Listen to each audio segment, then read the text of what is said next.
Swing and a fly ball hammered center. Carrick going back, still going. He can't get it. 2 runs will score. Weatherholt around second. On his way to third. The kid comes through. Swing and a drive. He got a hanger and did not miss it. Long home run for Herrera. And he unloads. First pitch. Way out of here. A long home run. Did there. And the streak is over.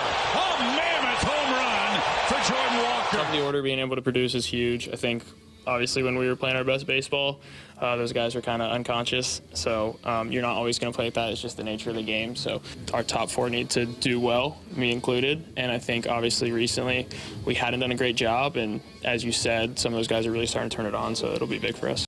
Alongside Alex and T-Bone, I'm BK. You've got BK and Ferrario here on 101 ESPN. That is what it sounded like over the weekend via Cardinals TV. That J.J. Weatherholt's quote is courtesy of KMOV. Alex, the top of the order looked great over the weekend. And my question to you is, are they getting hot at the right time?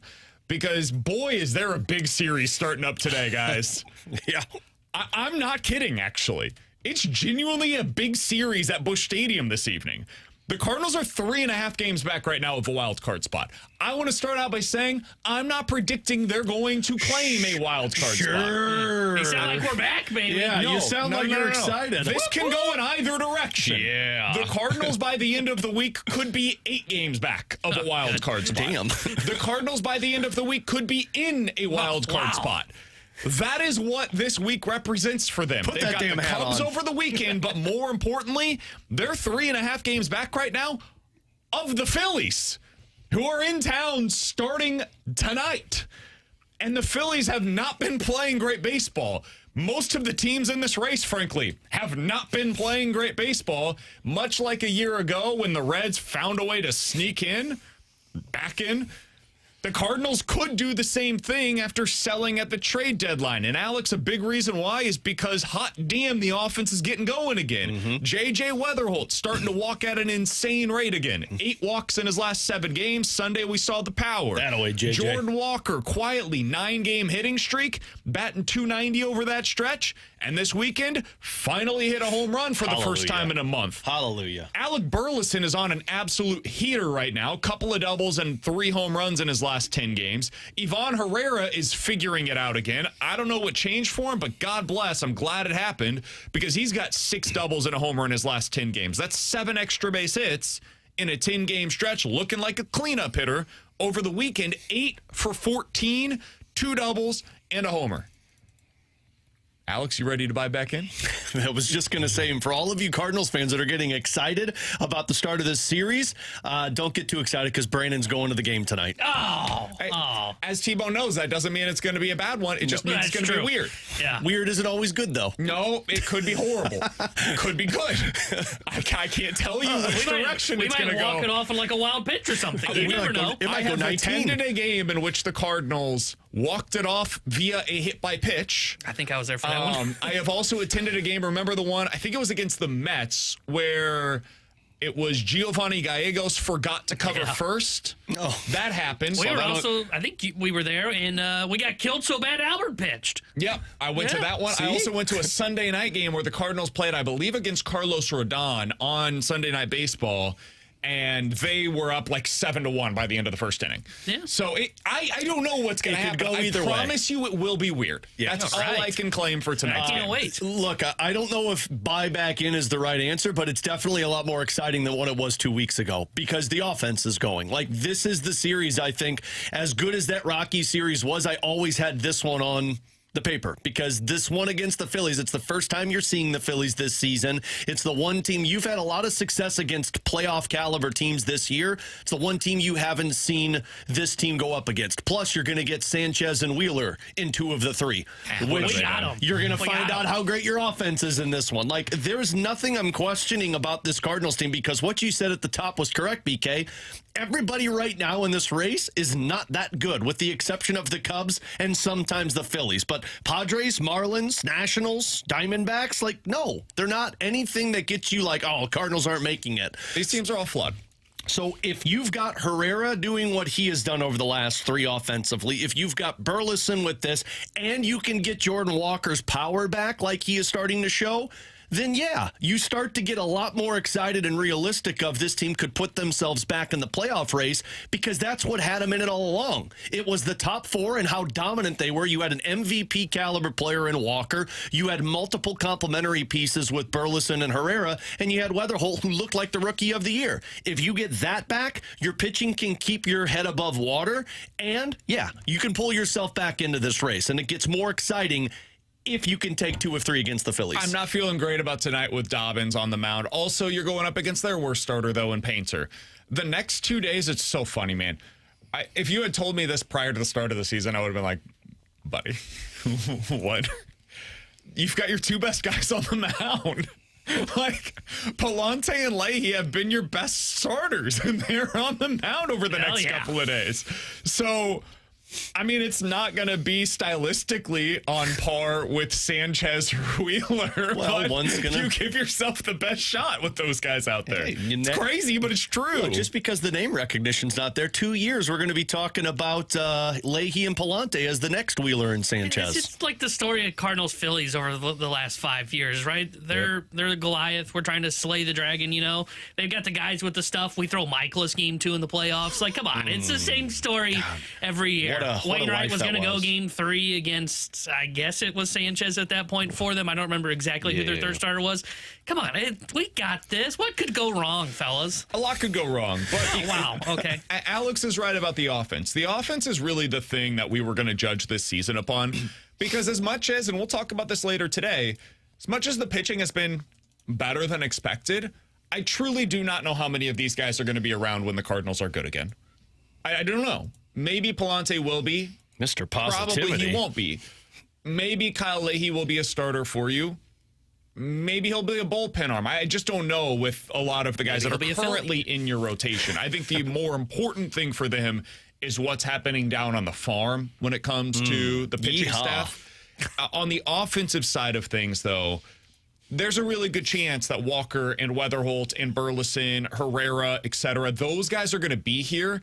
And so it was about finding your core group of position players, and those guys appear to have emerged again after a pretty abysmal 4 to 6 week slump. It got ugly there for Jordan Walker, who was hitting for average but 0 power. Burleson has just been good all year long, but Herrera went into an awful dry spell, and we didn't really talk about it a whole lot because it's kind of similar to like a Lars Nootbaar dry spell, but J.J. Weatherholt stopped hitting for much power, and he wasn't hitting for average anymore. And that's the kind of thing where if he's going to be the player they want him to be, he's going to have to do both of those things.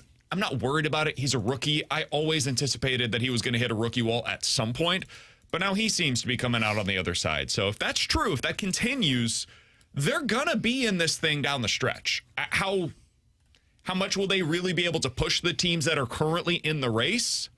I don't know. That's what this week's all about. But if these guys keep hitting, they're going to be in it. Yeah, I mean, I'm with you there because like that 4 to 6 week stretch there that were those, all 4 of them, well, 3 of the 4, Burley was still pretty good in that stretch.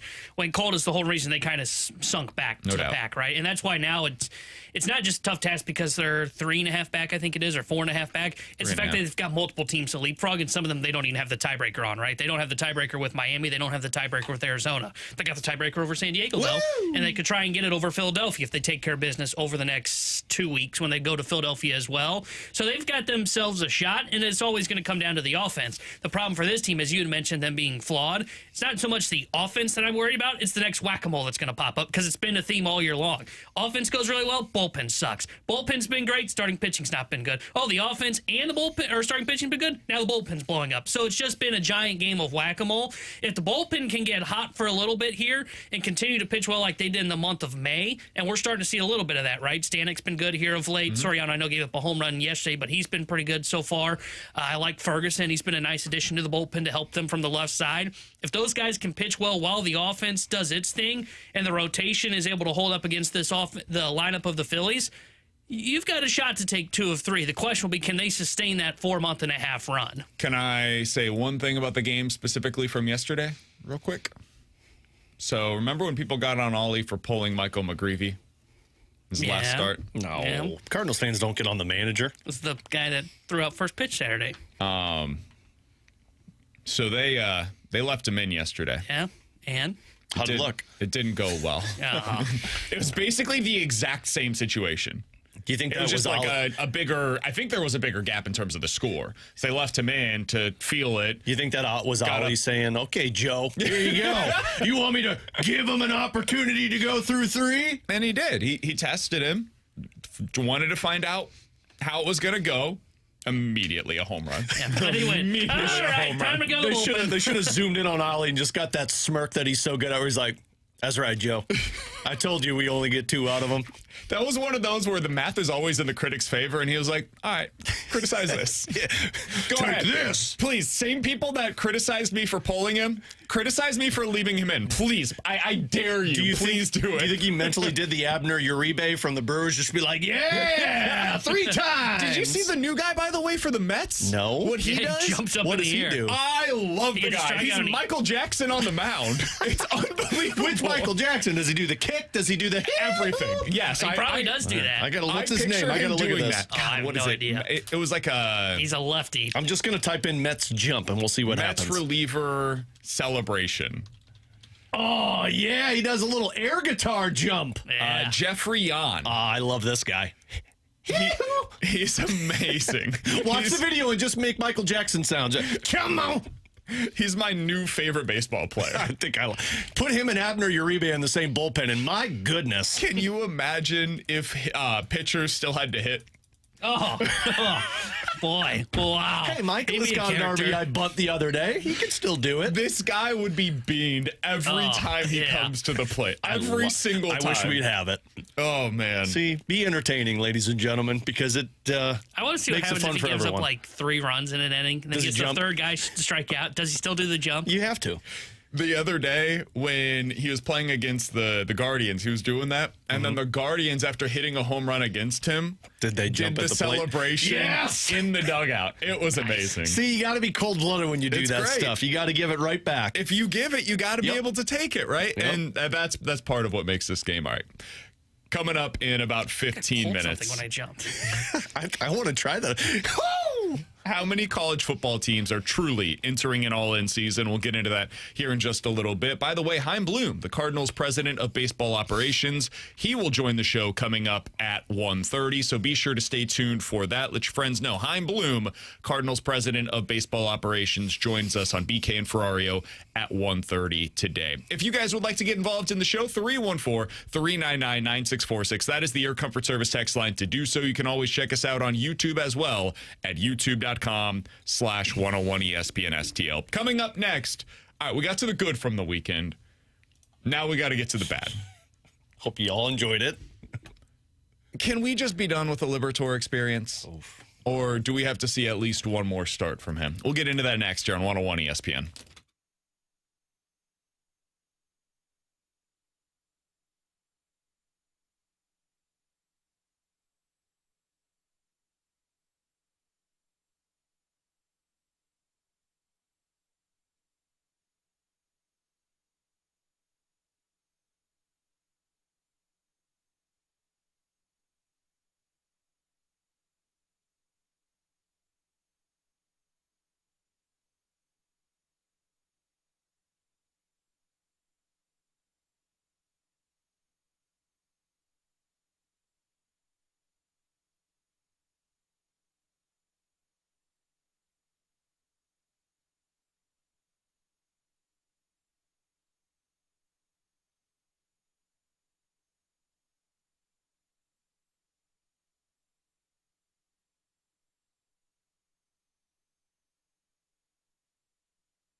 Alongside Alex and T-Bone, I'm BK. I just don't enjoy it. I don't like it. It's not fun. I think we all feel the same way about it. I feel bad for the guy. I want to give him a hug. This show is fine, okay? Like, I know T-Bone and I get mad at you occasionally, but you don't have to do that right now.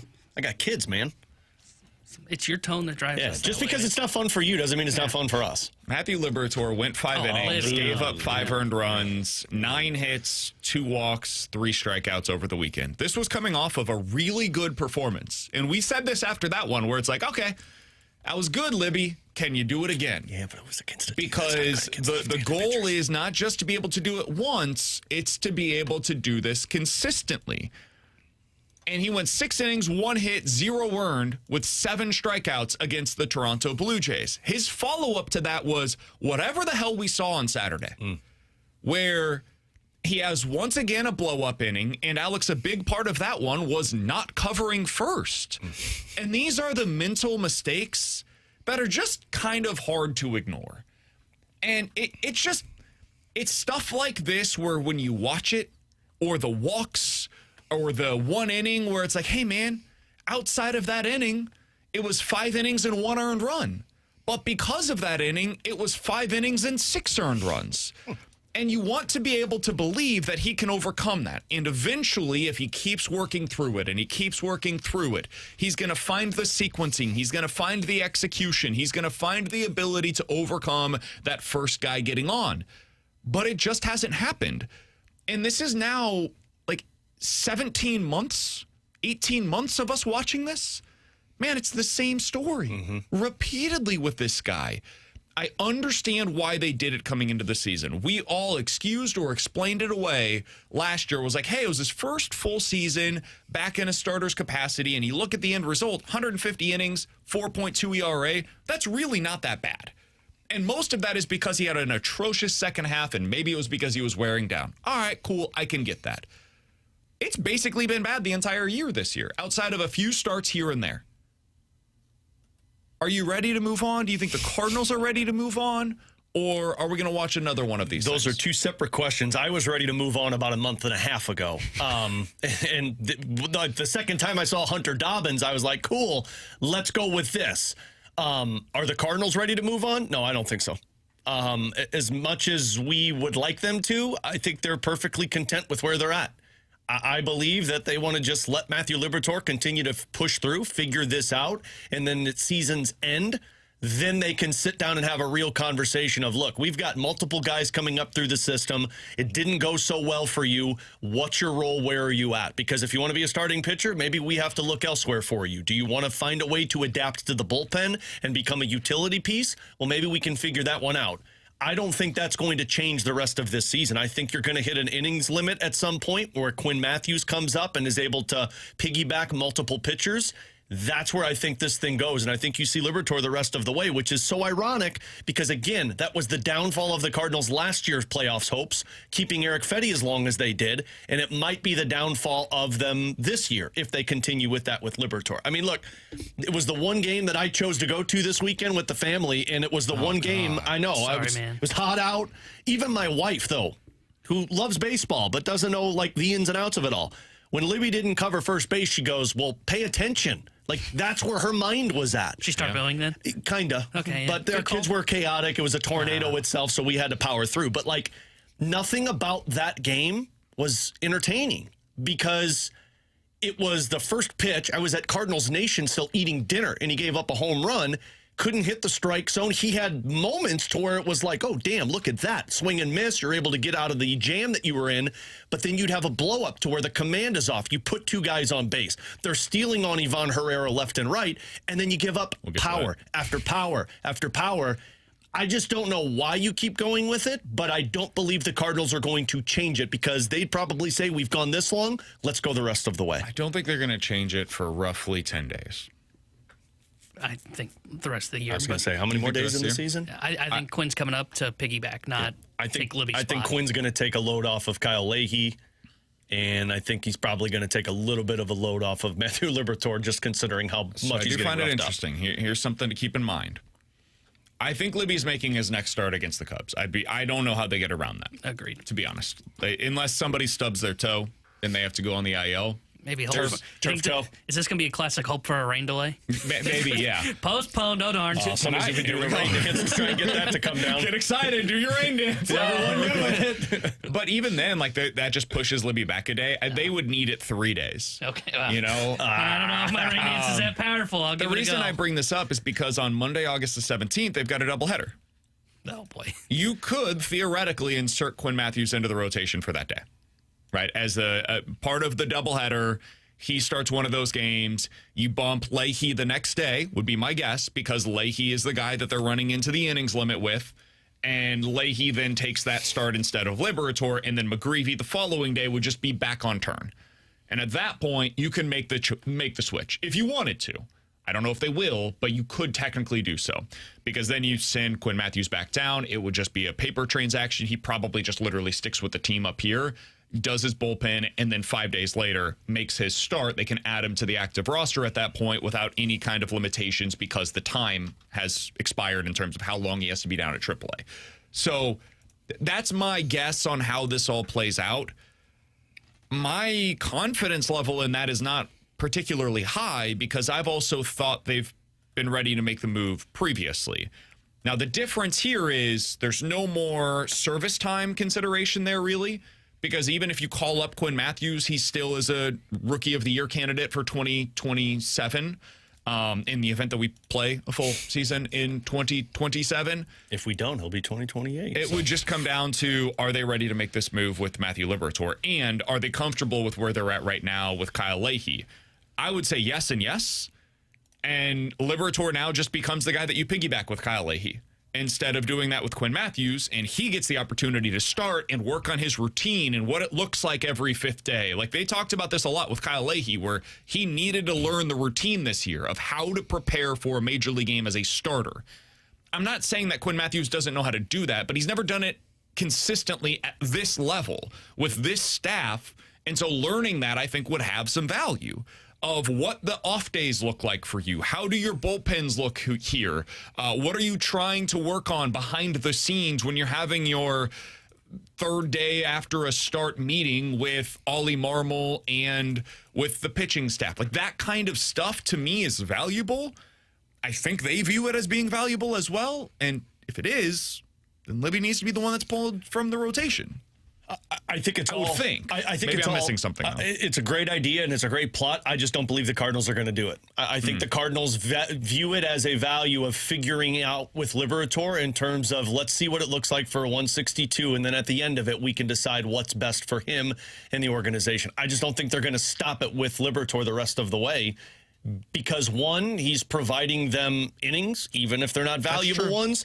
And two, it continues their opportunity to slow play Quinn Matthews. And we have seen this season, as much as they're willing to be aggressive with their position players, they are going about it differently with their pitchers, that I think there's more value on it to them. And I think the reason why, if I had to guess, I don't know this to be true, but just reading between the lines, I've said it all year, they do not trust their depth right now at AAA.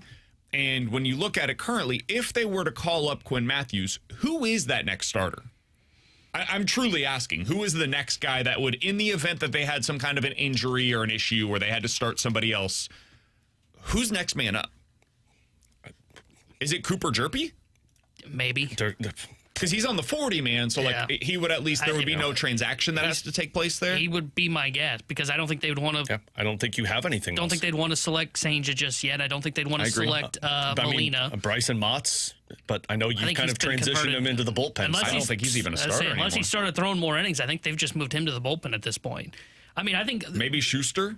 Oh, you just call him back up. They've got an open spot on the 40-man currently, and then you can DFA him again afterwards. Like, I think that's what you're looking at. Who's Brant Thompson? That seems like one of them. Another one of those guys. He's a swing man for AA and AAA. There you go. Yeah, he keeps going back and forth and back and forth. Cade Winn Quest. There's He's another a one you could. Well, but you know what? Just if you bring up three relievers, they can all become starters. And I like Mason Molina. I don't think they're going to want to put on the 40-man, because in the event that this is something I do actually agree with and how they're handling some of this stuff. I would say the same thing is true for Sanger, Molina, hell, Brant Thompson for this specific scenario. Those guys do not have to be added to the 40-man this offseason in order to avoid the Rule 5 consideration, which means you should not place them on the 40-man, because next year, if there is a lockout, and they're on the 40-man, they're not eligible to play baseball.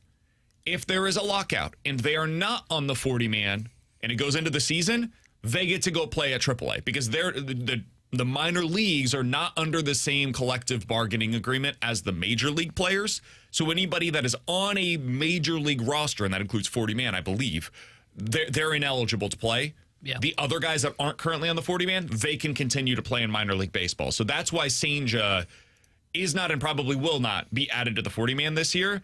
So there are some considerations to all of these different things. I would guess it's either Jerpy or they go with probably more likely Jared Schuster. Yeah, I think they'd probably just do bullpen games, and that would be the Schuster call-up. Is you just, all right, Schuster, go out there, throw 150 pitches, as Ali said about the Zimmerman experience.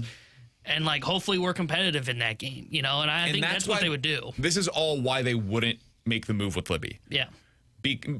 My retort to that would be, well, just keep doing with Libby what you've been doing with, like, Quinn Matthews or Hunter Dobbins in the past, where you could get him 3 or 4 innings out of the pen. He's still stretched out. He is your 6th starter. He just happens to be throwing out of the bullpen for the time being, mostly in mop-up duty. Right? Like, in this scenario, you're just giving the starts to Quinn Matthews because when Matthew Liberatore starts right now, for the most part, you don't have a chance. You're not winning those games. So instead, I'd rather see Quinn Matthews get those opportunities. If I'm already playing from behind, and I don't know if Quinn Matthews is going to be good or not, but I'd at least like to find out. Because right now, when you have Liberatore on the mound, nope. That's kind of how I felt Saturday. I'm like, the one game I chose. Yeah, and you give up the home run first pitch, you're like, it's over. Before I even got there. I'm with you. They're 3-6 in his last 9 starts, and those 3 games they won 5-3, 4-1, and 5-1. And those, like, 2 of those were actually good starts by him, and those are the exceptions as opposed to the rule. I think his success against the Blue Jays in that last start told you everything you needed to know. Like, this guy is a really good bullpen arm that you could use. Because he went up against a lineup that exclusively struggled against lefties. And look at what he did.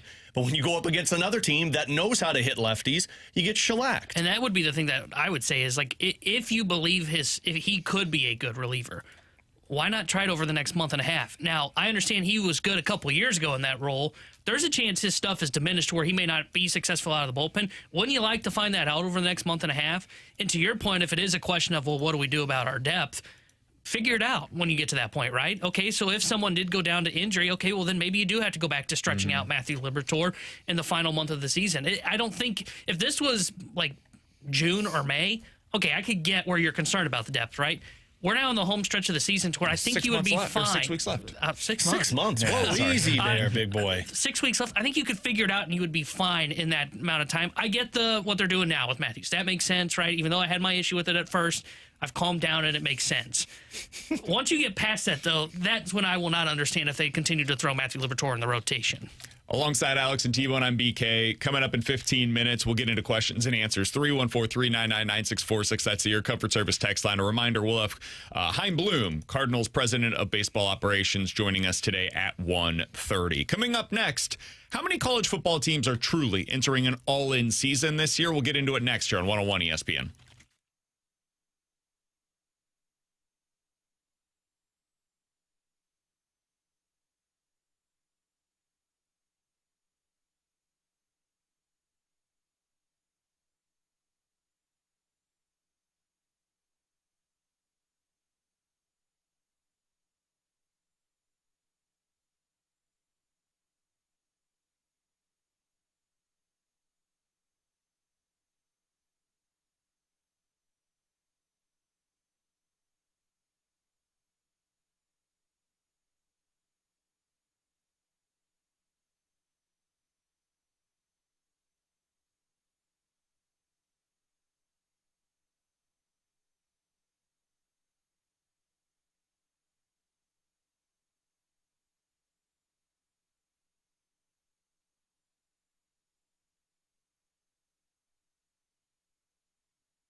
Tanner Hendrickson here with the Sports Center update brought to you by Universal Windows Direct. Cardinals beat the Rockies yesterday 7-4 as they take 2 of 3 from Colorado. Tonight, they start a 3-game set with the Philadelphia Phillies. 6:45 will be first pitch. Hunter Dobbins will be on the mound for St. Louis. And coming up today at 1:30 here on BK and Ferrario, Cardinals President of Baseball Operations, Chaim Bloom, will join the show. The Sports Center update was brought to you by Universal Windows Direct. You'll be saying, I love my windows.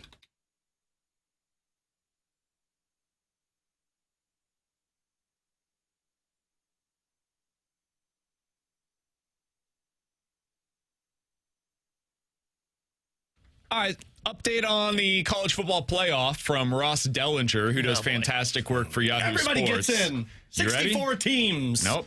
The Big Ten does not support the format that I'm about to tell you about. The SEC and Big Ten must agree on a format for it to move forward. Okay, cool. However, format will stay. ESPN is, quote, socializing, end quote, with college football playoff leaders about a 16-team format with 4 play-in games for the final 4 spots into the field. That would be for seeds 13 to 16.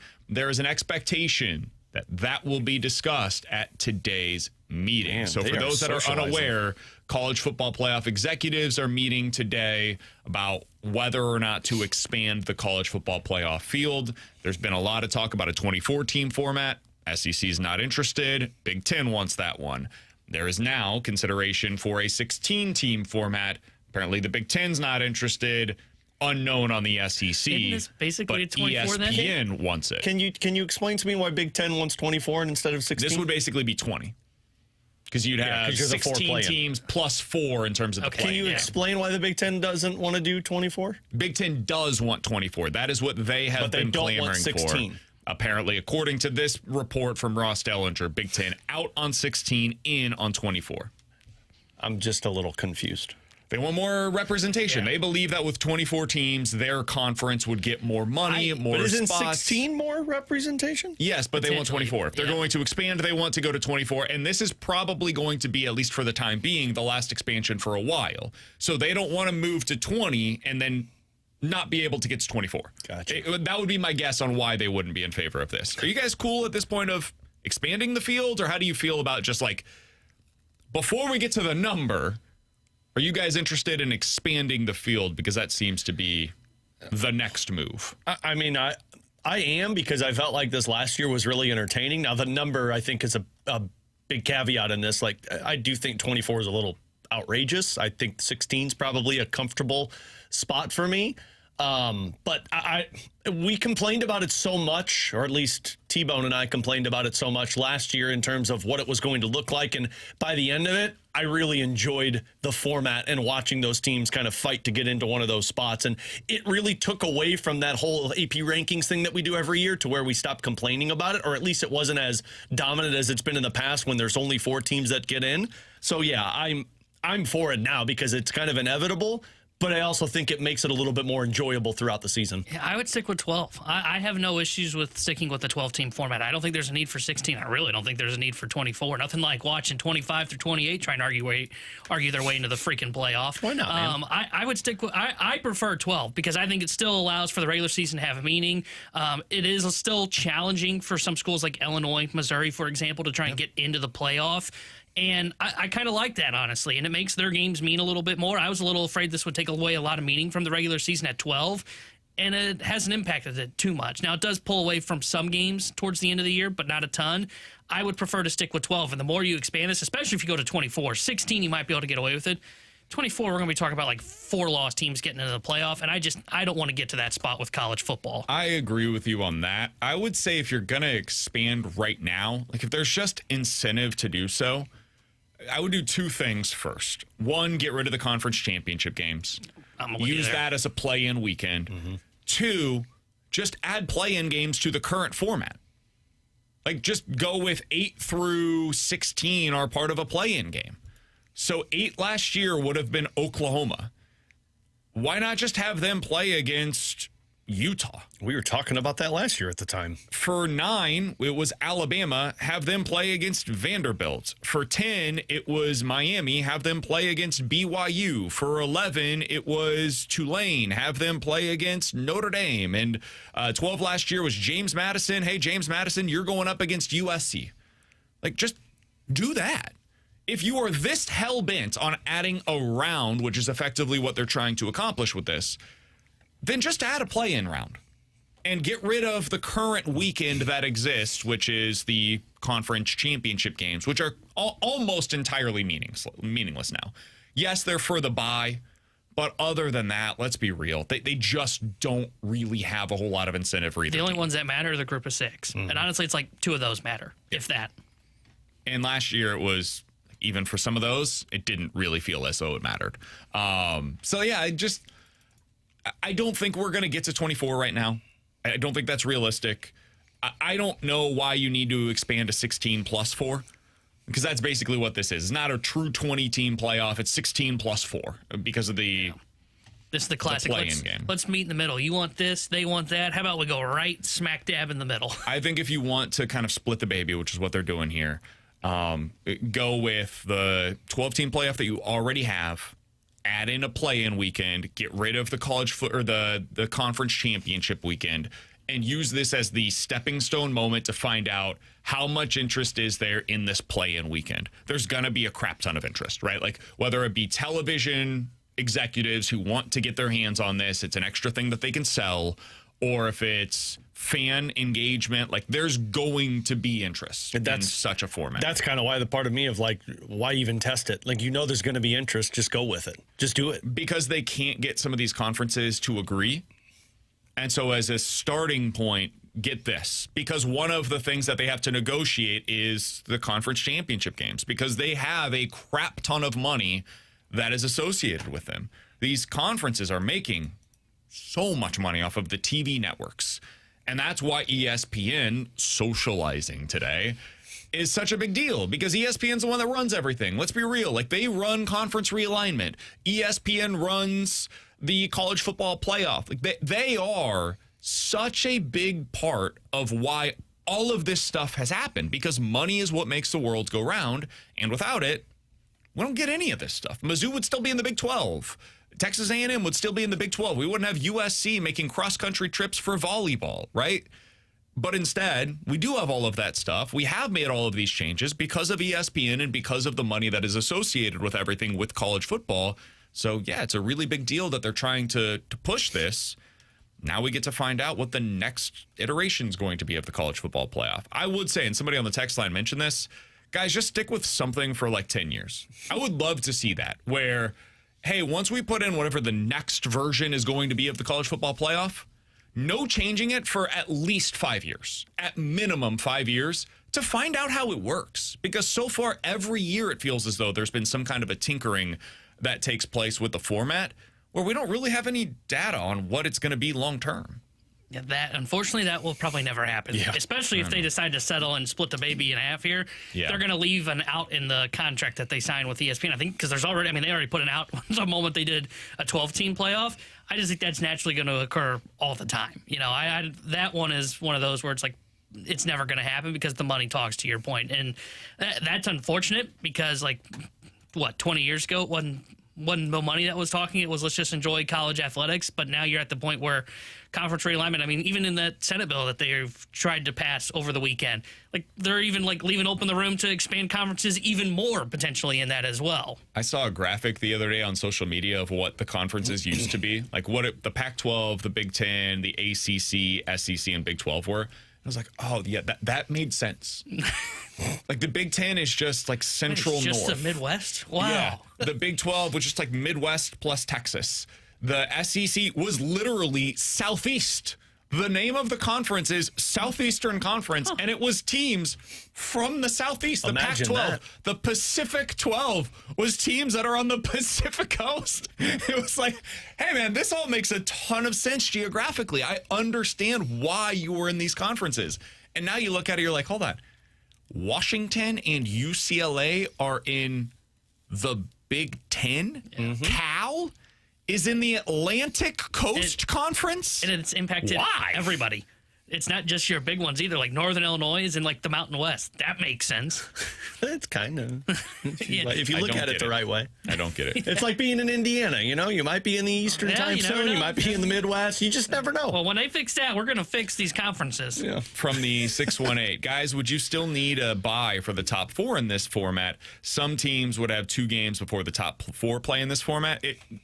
They can basically figure all of this out on their own. I don't know. I don't know the answer to that question. They're going to have to figure out the formatics. The first thing they have to do is figure out the number. How many teams do we want to be a part of the playoff? And then from there, you can kind of set up the bracket. Yep. But the first thing is going to have to be how far are we willing to expand? I hope their social event goes well, Me too. It's, by the way, via Zoom. 314-399-9646. It's called a social event. Service text line to get involved in the show. Questions and answers next here on BK and Ferrario.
Alongside Alex and T-Bone, I'm BK. 314-399-9646. That's the Air Comfort Service text line for questions and answers. From the manager, Lou Brown.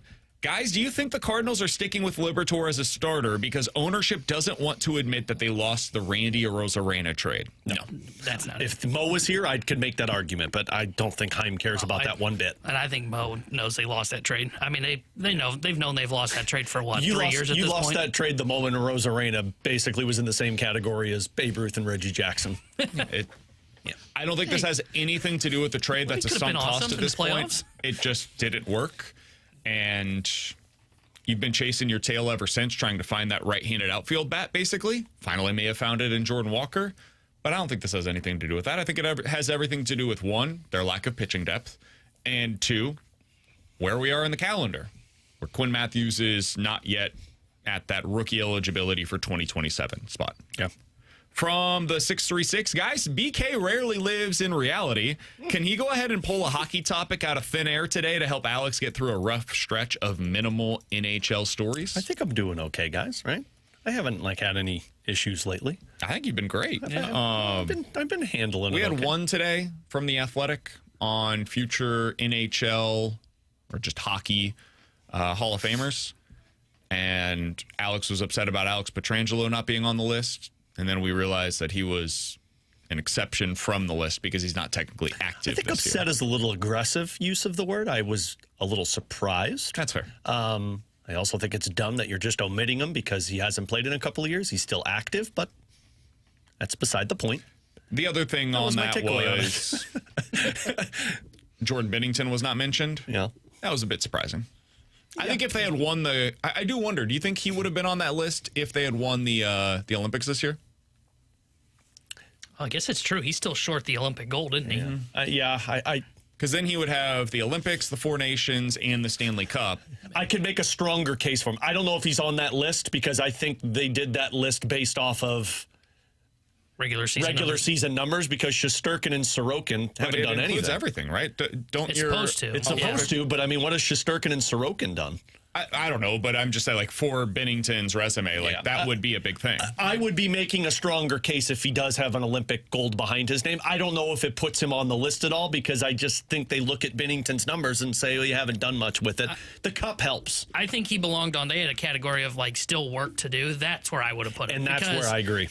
He has the gold medal from the World Championship. He's got a Stanley Cup. Now, he doesn't have a Vezina, which is something that he would probably still need to add to the resume potentially, and that gold medal, but he's got a silver from the Olympics. To me, he's got an outside shot. He belongs in that still has work to do.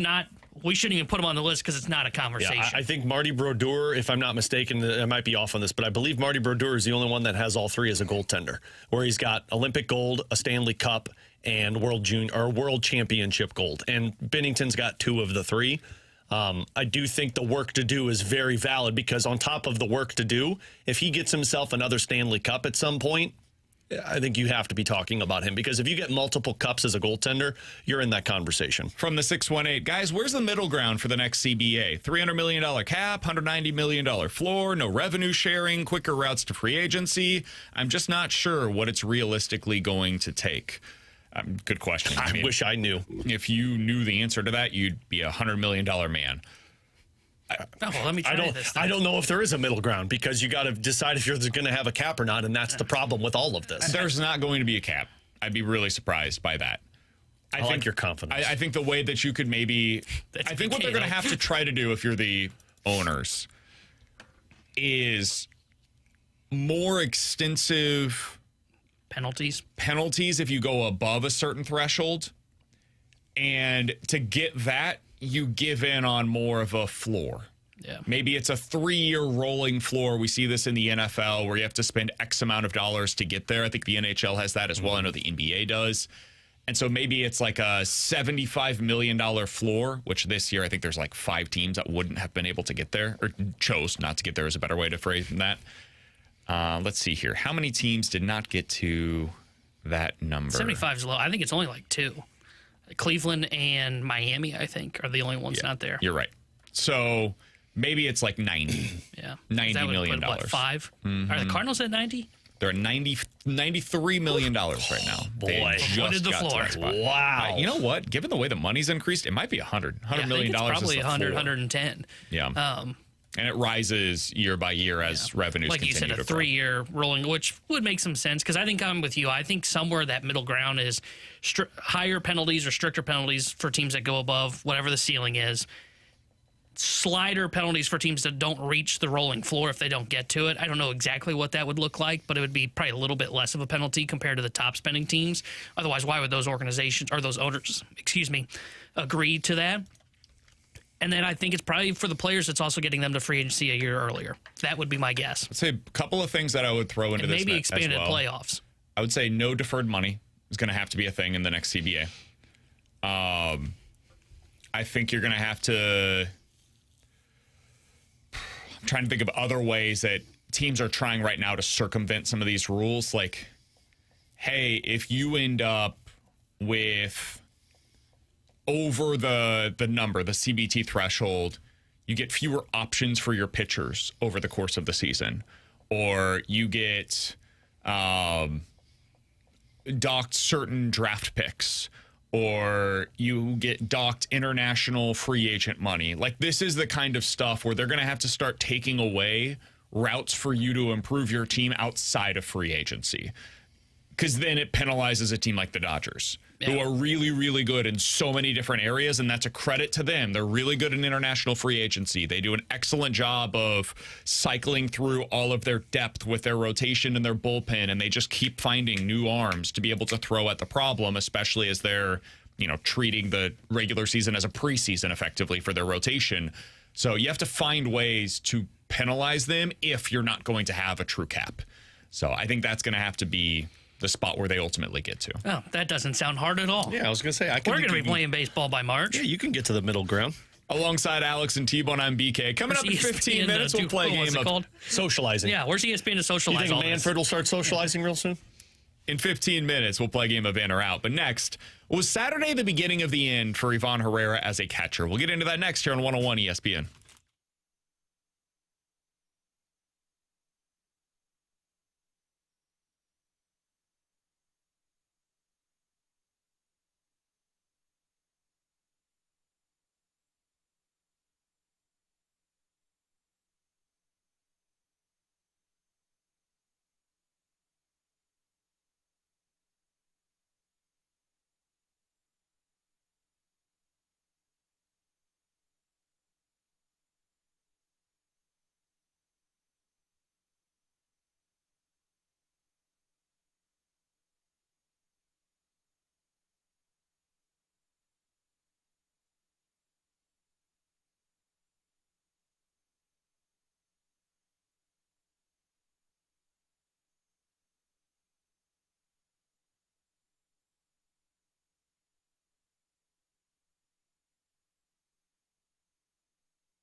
Alongside Alex and T-Bone, I'm BK. So that was the first time, really, this season that I've seen another team truly take advantage of Ivan Herrera's arm. Maybe I should say lack of an arm. Alex, the Cardinals gave up 5 stolen bases on Saturday with Herrera behind the plate. I saw 4 of them. It was not pretty. It was the 19th time this season that any team has stolen at least 5 bases in a game. This is not it's not as though the Rockies are like this unbelievable stolen base machine. This was only the second time that they've done it so far this year. So they had to tell, they knew, hey, Libby is not very good at keeping runners on, and even if he was, that dude cannot hold you. So run like hell, every single becomes a double the moment that you get on base. And that's basically what it was. For context on this, since 2000, 25 plus years of Cardinals baseball, the Cardinals have allowed at least 5 stolen bases in a game 5 times. That is over the last 25 plus years. I'm guessing that's all post-Yachty. 4 of the 5 are post-Yachty. Yeah. And 1 was pre-Yachty, right? 1 was with Yachty. Oh, really? But he allowed 3 out of the 5. Then they pulled him. I don't know why. 2007 against Philadelphia, he allowed 3 stolen bases. He left the game, and then the backup allowed 2. That was probably the exploding testicle game. He was tried to power through. That was more recent. Okay. Contreras allowed 5 stolen bases against Chicago or against Cincinnati in 24. Pages did it against Washington. Both in 2024 and in 2026 earlier this season. I was surprised by it because he's actually got a pretty good arm. Yeah. And then Herrera did it on Saturday. That one's not surprising. No, not after watching it. I do not recall this happening, but Baseball Reference says that Herrera has caught 1 base runner. Do you guys remember that? No, I have this no season? recollection of it. No. I've heard people say that before, and yet then there's sometimes where like Chip will say he hasn't caught somebody since June. I don't remember that happening. I don't wonder if that was like he got picked off. That's what I wonder. Back pick maybe. I truly do not remember it happening. But the reason I bring it up is because it says he has 1 caught base stealer. After watching Saturday, I say that's bogus. I mean, it was before the game even started when they do the whole warm up pitches and then the catcher throws down to second base. He threw it wide to second base, and Weatherhold had to, lunge for it. He's allowed 35 successful stolen base attempts this year. He was 0 for 15 last year. In other words, he's, according to this, caught 2 in his last 72 attempts. I think it's actually 1, and that's in 79 games. And that's since June of 2024. It's really, really bad, Alex. And I think his game calling is actually pretty good. I think his receiving overall has been pretty good. I think everything else that a catcher does, he's pretty good at it. He's, I would say, the best blocker behind the plate this year. I agree. Out of all of the catchers that have been back there for the Cardinals. Yeah. There's just this huge thing. It's the old Moneyball thing, right? Like, hey, this guy's name is X, and there's one problem. He can't throw anybody out. Literally has a noodle arm trying to throw to second base. How do you value that? Is he a catcher for you still, or was that the moment where you look at it and say, all right, that's what we needed to see. It's over.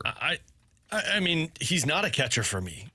I look at it as in the most competitive game possible. Let's say you're the final game of the regular season and you need to get in and get a win to the wild card. If I'm another team, I look at that saying I'm going to run all over Ivan Herrera and set myself up. Like there was a scenario, and I don't remember what inning it was, but the guy got a single, stole second, and then the next pitch stole third. And it was just like you could feel it from the stands to where there was confidence of, I'm going to get to third. Were you thinking I'd go too? Yeah, I mean, kind of. Now, some of that maybe is on Liberatore in terms of getting to the plate faster. All I know is watching him throw, you could see Colorado's eyes widen. So I don't think that can be a catcher for you, because in the most critical moment of a game, if you've got a base runner on first, he's going. Your pitcher needs to be perfect. Can't walk a guy, can't give up the bloop. You need everything to be perfect, because as soon as a guy gets on base, that guy's going to start going and put himself in scoring position, and you might already be down by a run. So as much as I love Herrera's bat, I think after watching that game and just the season itself, I do think it's to the point now where you look at it and say, this guy's either going to have to be a different position for us or he's a full-time DH. I don't know how you can, especially with how many catchers you have in your system, I don't know how you can keep moving forward with the guy if you can't throw players out. So I think I theoretically agree with you. And part of this is because they have so many other options at the position that are coming. Leo Bernal is considered to be maybe the most well-rounded catcher that they have in their system right now. Every report suggests he's great defensively. Now, we've heard that before, and it hasn't translated to this level. So I don't know what to make of it, but it sounds as though he's a good defensive catcher. Rainiel Rodriguez was just ranked by one system as the #1 hitting player in minor league baseball right now in terms of the prospects that are down there. That's exciting. And he's, a call away from AAA. I mean, he's destroying the baseball down at AA right now to the point where if they called him up today to AAA, I would be like, yeah, that makes sense. I understand why you would do that. So you've got other guys coming, and that doesn't include Jimmy Crooks or Pedro Baez, who are already here. I could see a scenario where next year his job behind the plate is literally just designated catcher for Michael McGreevy. That's it. Because McGreevy's amazing at controlling the running game. He's outstanding at it. And so because he's on the mound on those days, you don't worry about it as much. And it adds value on those days where it's a guaranteed, all right, once out of every 5 days, the DH spot is open. So you've got that available for you. And then maybe against left-handed pitchers, Herrera starts at first base. And so that's maybe 1 out of every 3 or 4 days. And then the other 2 or 3 days out of the week, he's starting as a designated hitter for you. So there is some flexibility still that exists with Ivan Herrera, and he's not just clogging up your designated hitter spot. I think that's probably the best way forward if you assume that he's part of their long-term plans.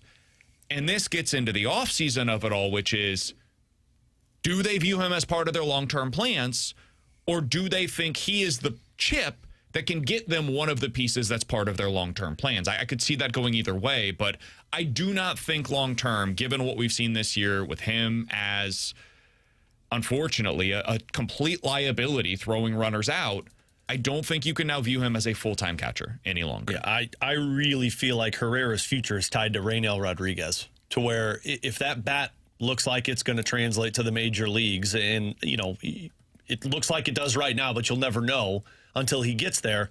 It really feels like if Rodriguez is the guy that can have a similar bat to Ivan Herrera, Herrera does become a trade chip. So here's the thing, though. You need another catcher. Isn't that Bernal or Crooks, though? It could be. Do you feel good about Crooks right now? No. No. Do you feel good about... But if Rodriguez's bat is replacing Herrera, you're bringing up those guys to be the defensive catcher. Could be. And that's where, what you said, I think, is the more important factor in this. How do you get that piece that you're desperate for? How do you go get that third baseman? How do you go get that? What if it's Bernal? Do you think Bernal brings you in the best return versus Herrera? I don't know. I think Herrera's going to bring in the best return. Gabriel Moreno, he was kind of Leo Bernal before Leo Bernal exists. Third guy that didn't really play much with Toronto. Exactly. And they were able to flip him into an outfielder. They had Danny Jansen, who was their version of, Jimmy Crooks. And they had, at the time, Alejandro Kirk, who was their version at the time of Ivan Herrera. And then they had Gabriel Moreno, who was a really exciting young prospect who was coming through their system. They decided to trade him, and they made a really big deal out of that. And that was the Dalton Varsho trade, right? Mm-hmm. Yeah. Which, it didn't work out, but it, at the time, was something that they were really excited about. Now, you look back on it, the Diamondbacks very clearly won that trade. But that's the kind of thing that you could look at. I guess you also asked the question, and I don't remember where Toronto was at the time they made that trade, but what about the organizational timeline? They were trying to win. And that's where they're not right now with the Cardinals. They're close, though. But I wonder, within the next couple of years, I think they... Close, but don't you think they value more control and more cost-controlled player? The Blue Jays did that. The Blue Jays valued a center fielder in their mind that could be cost-controlled for years to come. And that was Dalton Varsho for them. Now, I don't know if the Cardinals would be acquiring the same kind of piece. Maybe it's not a center fielder. Maybe for the Cardinals, it's a third baseman or a starting pitcher. But what I'm saying is they were trying to win, so the guys that they kept, they valued that they were ready there. At that time, I think Toronto had just become a team that was starting well. I think it was their first year. Window. Yeah. And this doesn't have to be, the way the Cardinals pitching is, we're going to talk about this later. Their starting pitching is 10th in ERA right now. Now, I don't know how much to buy into that because the expected numbers say it should be worse. And they've got a top 4 in their offense that you look at and you go, okay, wow, those guys can really swing it. They may be ready to accelerate the timeline. Now, I don't mean push a bunch of chips in where they go out and they wheel and deal all offseason and they sign a starting pitcher. They may make one splash in the offseason, though, and it might be a trade from their catcher depth to go out and get a starting pitcher that's got some control, that's got some higher upside, right? Like, maybe they say this offseason, we could use a Detmers at the front of our rotation. And then as we get this wave of pitching that's coming behind him, okay, Detmers, Quinn Matthews, maybe Doyle or Sanchez up at the big league level at some point next season, on top of already having McGreevy and Leahy and Palante. Like, all right, now you're really starting to cook with something there if you decide to try and make that move and accelerate your timeline now. Yeah, I don't know what they're going to do. I find it all to be quite interesting. I thought over the weekend it was the first time I had been wondering all year why other teams aren't running on Ivan Herrera. It's very clear he's not throwing anybody out. Like, if you're a team, I know what the numbers tell you in terms of like the probability of making it to second whenever you take that chance. The probabilities change when he's behind the plate. Yeah. It's zero. He's not throwing you out. It literally has not happened all season long. And Baseball Reference says it has. I don't think it has. So if you're another team, run, dude. See what happens. And keep running until he forces you to make a different decision. And that would be my personal plan against the Cardinals. Like, I cannot believe that more teams aren't taking advantage of this. Like, if you're the Phillies, and I don't know when Ivan Herrera is going to be behind the plate in this series, but, like, even Kyle Schwarber should be running. Whoa. I don't care who you are. It does not matter. He's not throwing you out, man. And again, if he does, tip your cap to him and then do it again. Mm-hmm. It's like if a pitcher comes into the game as a reliever and he throws 4 consecutive balls. Dude, if your next guy comes up and he starts swinging, you've made a terrible mistake. There's no reason to do so. Make that guy throw a ball first. Or, throw a strike first. And then I will start being aggressive again. If you're an opposing team and you're not taking advantage of one of the biggest liabilities in all of Major League Baseball right now, that is on you. And you are putting your own team at a disadvantage. So I'll give the Rockies a lot of kudos and their manager a lot of kudos from the weekend. They were willing to do and able to do what a lot of teams have failed to do this season.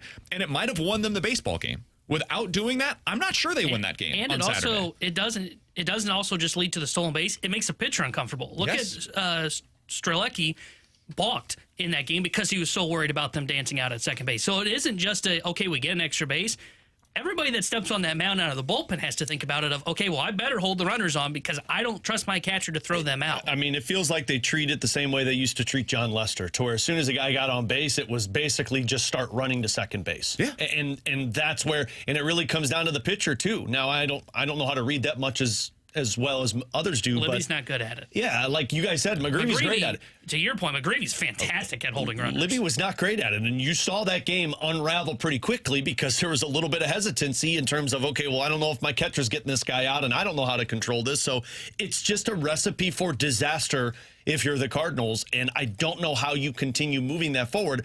Now, again, it's amazing to me that nobody else has taken advantage of that this season, but my God, did it feel like that game specifically, Colorado was like, he's not great at this. We need to do this a lot more. Yeah, I agree, and that's going to be something to monitor over the next 6 weeks. Now that it has been exposed, you mentioned John Lester. That was exposed in 2015 when the Royals played against, or 2014 rather, when the Royals played against them in the playoff series. Yeah. And John Lester was on the mound, and it was like Billy Butler was stealing second, right? It didn't matter who was on. They were running, and they were running like hell, and they said, this is going to be our game plan in this specific game because he won't throw to first. Yep. It's not happening. So if we run, we're going to make it. We're going to make it to second.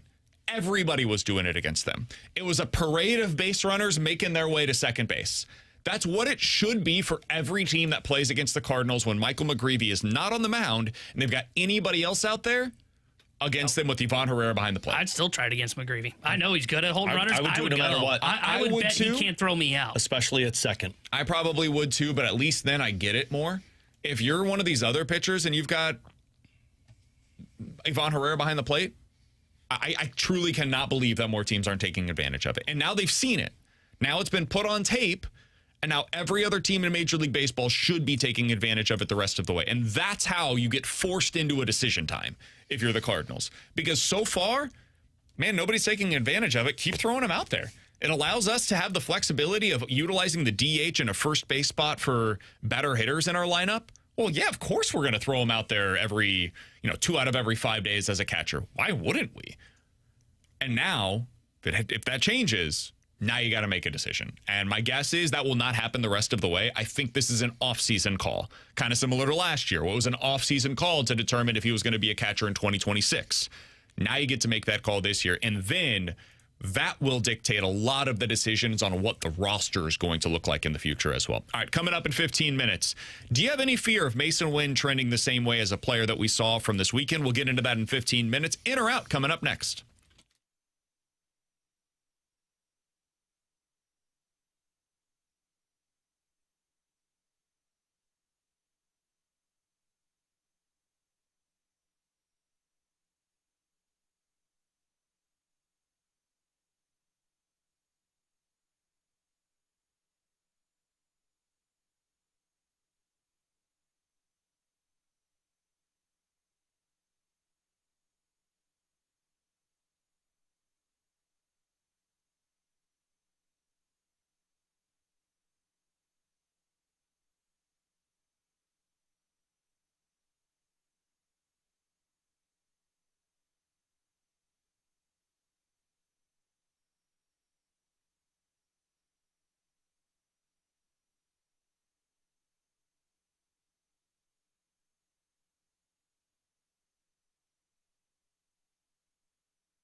314-399-9646. That's the Air Comfort Service text line for in or out. You guys give us a scenario. We will tell you if we are in or out here on BK and Ferrario. Guys, in or out, a team from the AFC West not named the Chiefs will make it to the Super Bowl this year. In. I think the Patriots have a real shot. I think the Bills have a real shot. AFC East. Sorry, West. I heard AFC. That's the AFC West. Out. He thought it was the old Pac-12 that is now in the ACC. The realigned Pac-12? No, I just heard AFC and I got excited. Out. I don't think anybody else from that AFC East Broncos, Raiders, or Chargers, Alex, West. are your Did you say West? Options. Keep saying East. East. No. Patriots. East. West. Patriots. Nobody from the AFC West. Yeah, I'm out as well. Come on, Broncos. I like the Broncos, but I don't think I'm with you. I don't think they're getting there. And the I'm just going to always bet against the Chargers. Everybody always hypes up the Chargers every single year. Justin Herbert, tier 1 quarterback. And then I watch them play, I go, don't see it, and they end up winning like 10 games. You didn't bring up the Raiders. They suck. What about the Patriots? if they relocate, if we expand that division. Can we move them to the East and the West? I'll say out as well, just because I think there are so many other alternatives. You guys brought up the Patriots as an AFC West team, obviously. Were they? Patriots, Bills, Ravens, Bengals, Texans, Jags. I think all of those teams have a realistic shot at getting to the Super Bowl. So I just prefer my odds with one of these other teams. But I think the Chargers are going to get a ton of love, man. As we get closer to the start of the season, one of the things I think you're going to hear a lot from national media leading into opening night is, watch out for the Chargers. This is going to be their year. Justin Herbert's taking the step. Jim Harbaugh. They've got a new voice on the offensive side of the ball in Mike McDaniel, who's going to modernize things. And don't look now, but the offensive line is finally healthy for the first time in a while. So, yeah, I think that's going to be the case for them. Defense has always been quite good. I'm with you guys. I will sell them as a playoff team. I think they'll win 10, 11 games, be really good during the regular season, have a few games that make you believe, but ultimately they lose in the postseason. That'll be the same narrative of, oh, man, Bo Nix took a massive step this season, so I'll believe that when I see it. Guys, in or out, before 2028, the Cardinals will trade at least 2 pitchers off of their roster. From their current Major League roster? Mm-hmm.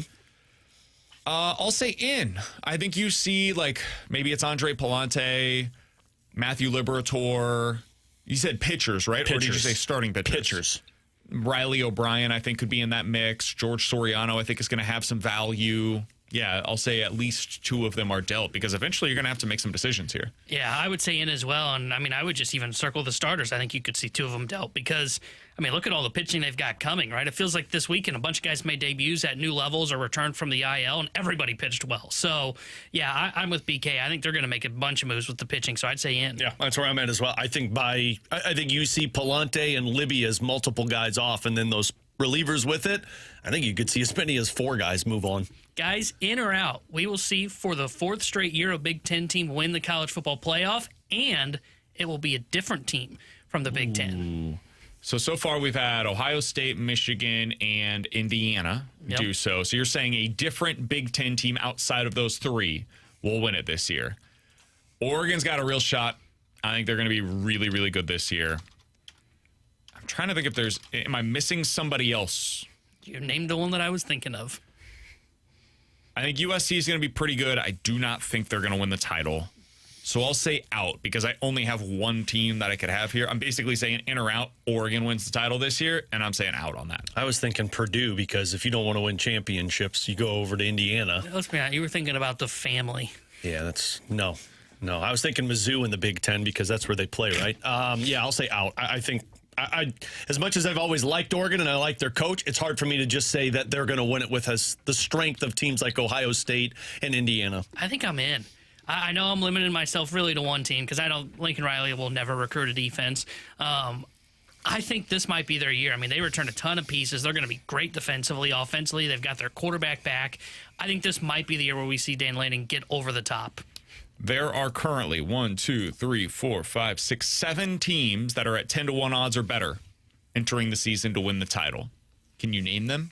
10-1 odds, Ohio State. They're number 1 at plus 550, so 5.5 to 1. Indiana. Texas. Texas is. Oh, this wasn't just Big Ten, right? Okay. Who'd you say, Alex? Indiana. Indiana's 9.5 to 1. Is Oregon on? I'm assuming Oregon's Oregon's 7.5 to 1. I think you've got 3 left. Georgia. Georgia is at 8-1. Is I don't Bama buy up it. there? Bama's got to be on there. Nope. Okay, Wow. I didn't think they would be. 25-1. Where did Lane Kiffin just go? LSU? Nope. Surely not. Right? 22-1. Wow. They're up there though. They're like top 10. Miami's probably Miami's 10-1. That's the last Notre team on Dame. here. And Notre Dame is at 6.5-1. Notre Dame's second best odds to win the national title this year.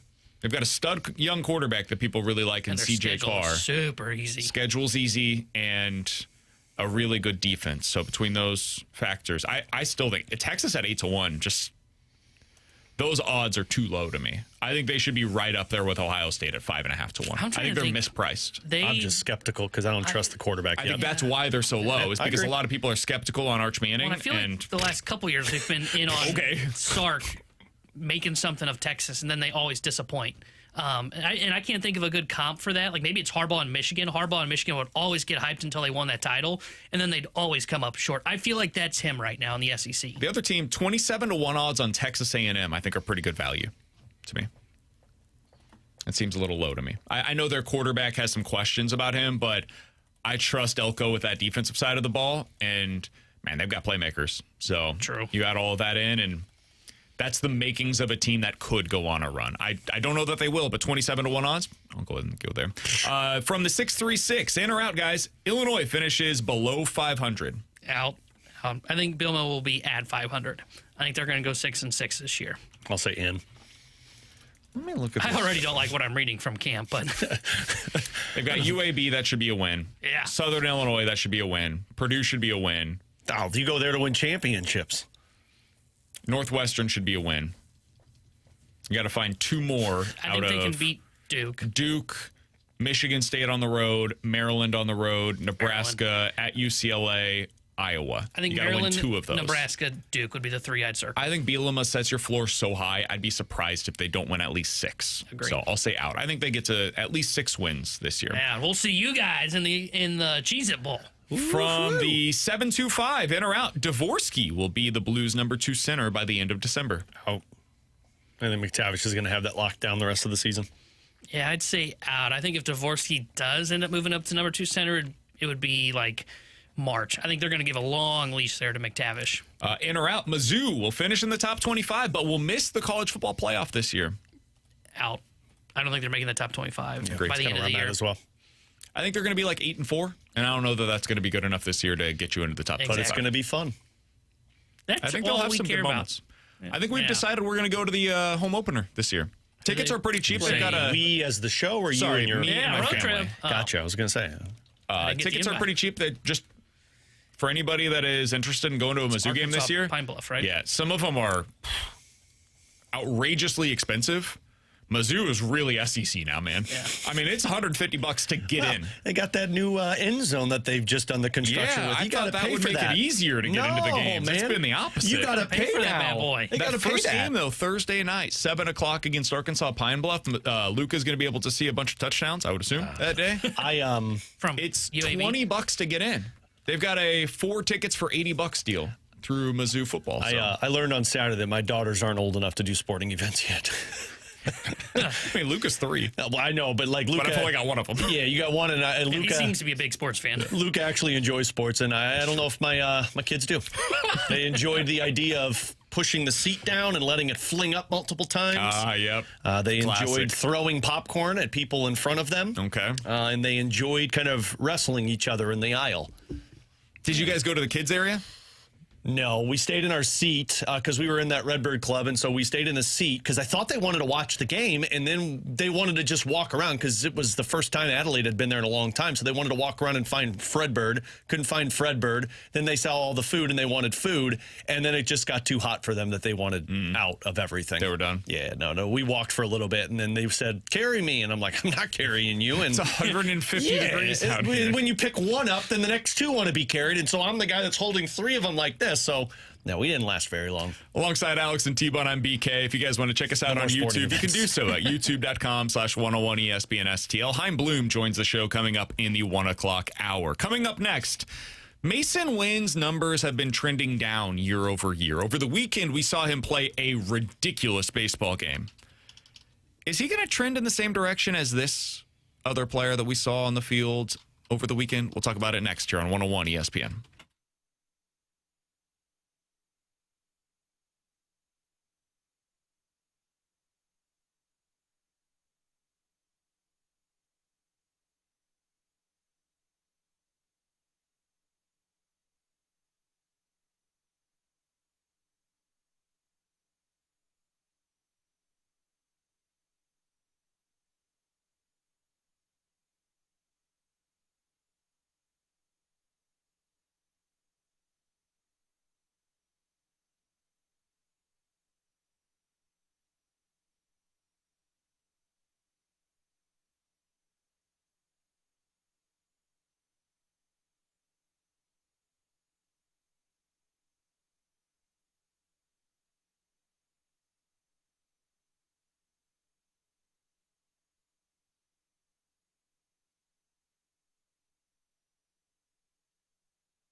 Tanner Hendrickson here with the Sports Center update brought to you by Saliga Heating and Cooling. Cardinals took down the Rockies yesterday 7-4 as they take 2 of 3 from Colorado. They start a 3-game set with the Philadelphia Phillies tonight. 6:45 first pitch. Hunter Dobbins will be on the mound for St. Louis. And the Cardinals president of baseball operations, Chaim will join BK and Ferrario coming up at 1:30 today. The Sports Center update was brought to you by Saliga Heating and Cooling, a Daikin Heating and Air Conditioning dealer.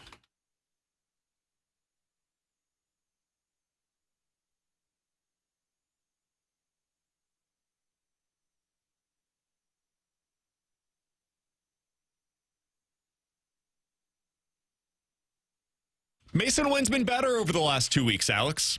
He's batting .290 over this stretch. Still not a whole lot of pop, but that's okay. You can live with that. If your shortstop hits .285, .290, gets on base as Mason Winn has over the last 2 weeks at a .365 clip, and plays Gold Glove defense the way that we saw from him over the weekend, and oh my God, did he have a good weekend when it comes to the defensive side of things, you're more than happy. Right, that is a guy that can be an all-star, perennial Gold Glove winner, and it's worth 4 or 5 wins per year. But that hasn't been the norm this season. Mason Winn is now batting .240 on the year. He doesn't have a whole lot of pop to speak of. Only 4 home runs so far on the season, and to me, more disappointing than that is the 16 doubles from him on the season, and he's 15% below league average offensively. I thought after that first year, okay, there's going to be more here. There's going to be pop that starts to emerge over time. He's going to be a consistent 270-plus hitter. Like, this is a guy that you can slot in as a Gold Glove defender, and he's got premium offensive type of talent. It's gone in the opposite direction. He went from a 104 to a 91 to an 84 in terms of his OPS plus.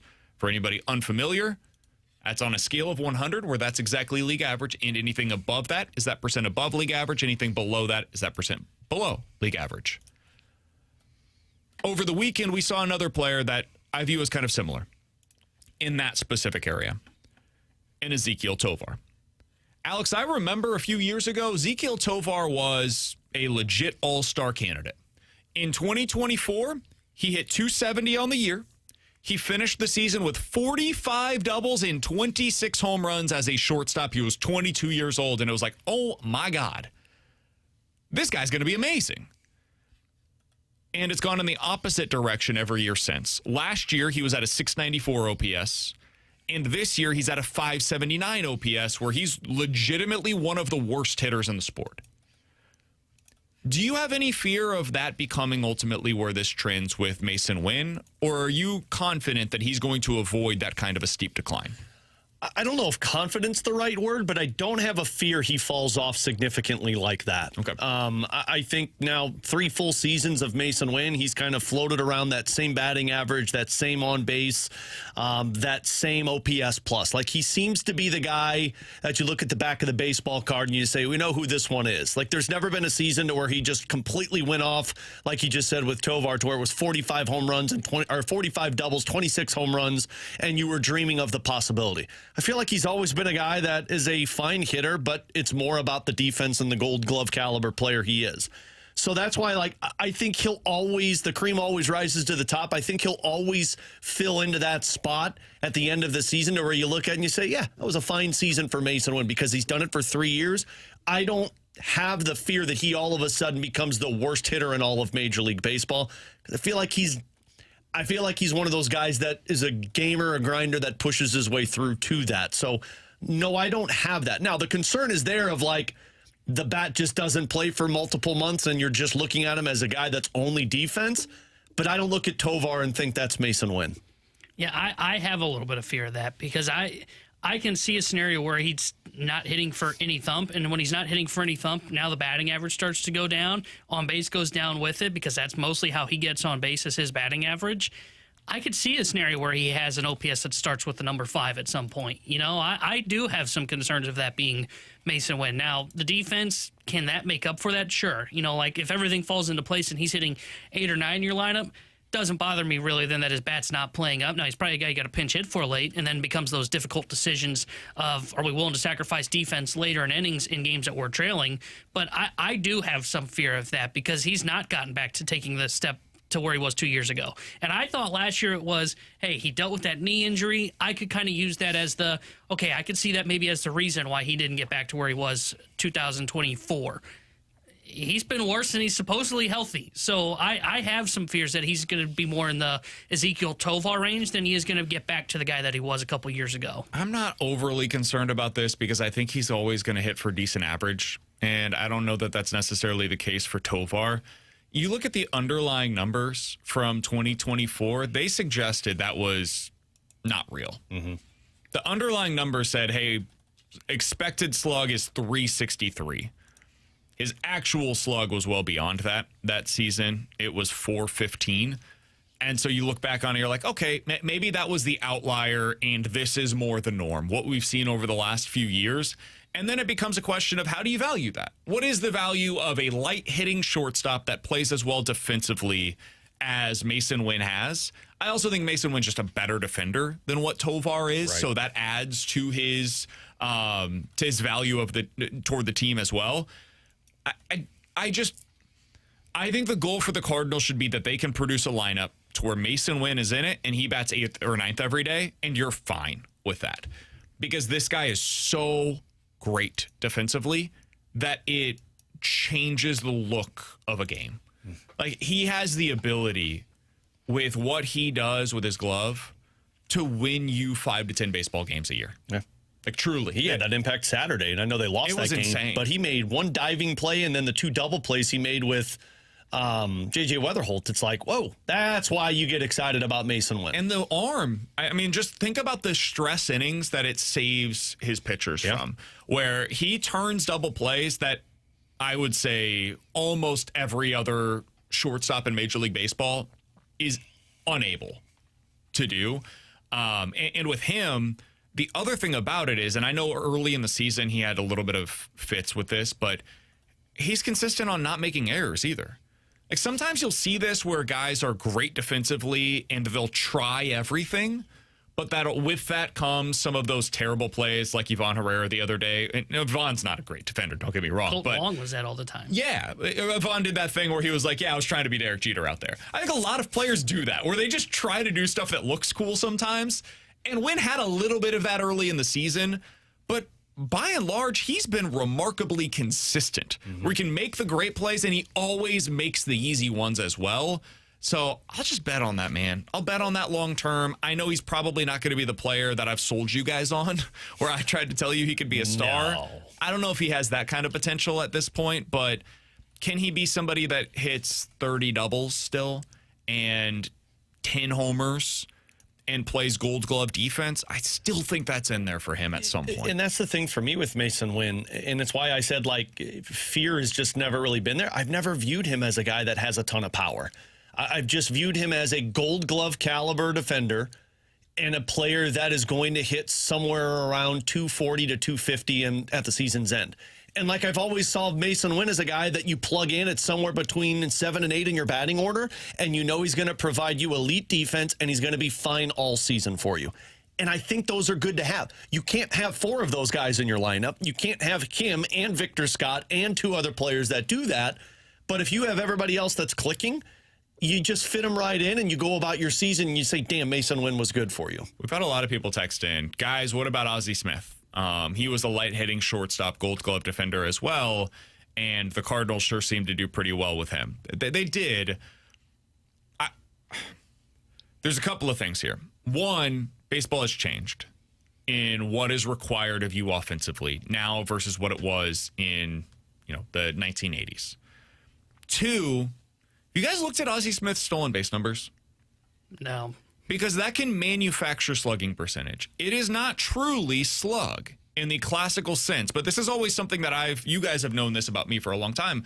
I think there should be on your baseball reference page like a slug plus next to where it goes batting average, OBP, slug, OPS. I think there should be a separate category of like including stolen bases into your batting average and slugging percentage, right?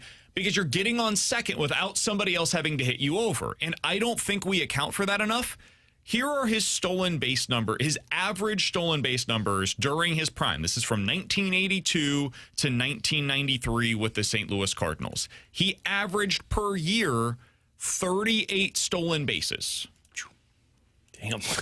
So imagine if per year you added basically 38 doubles to his numbers per season.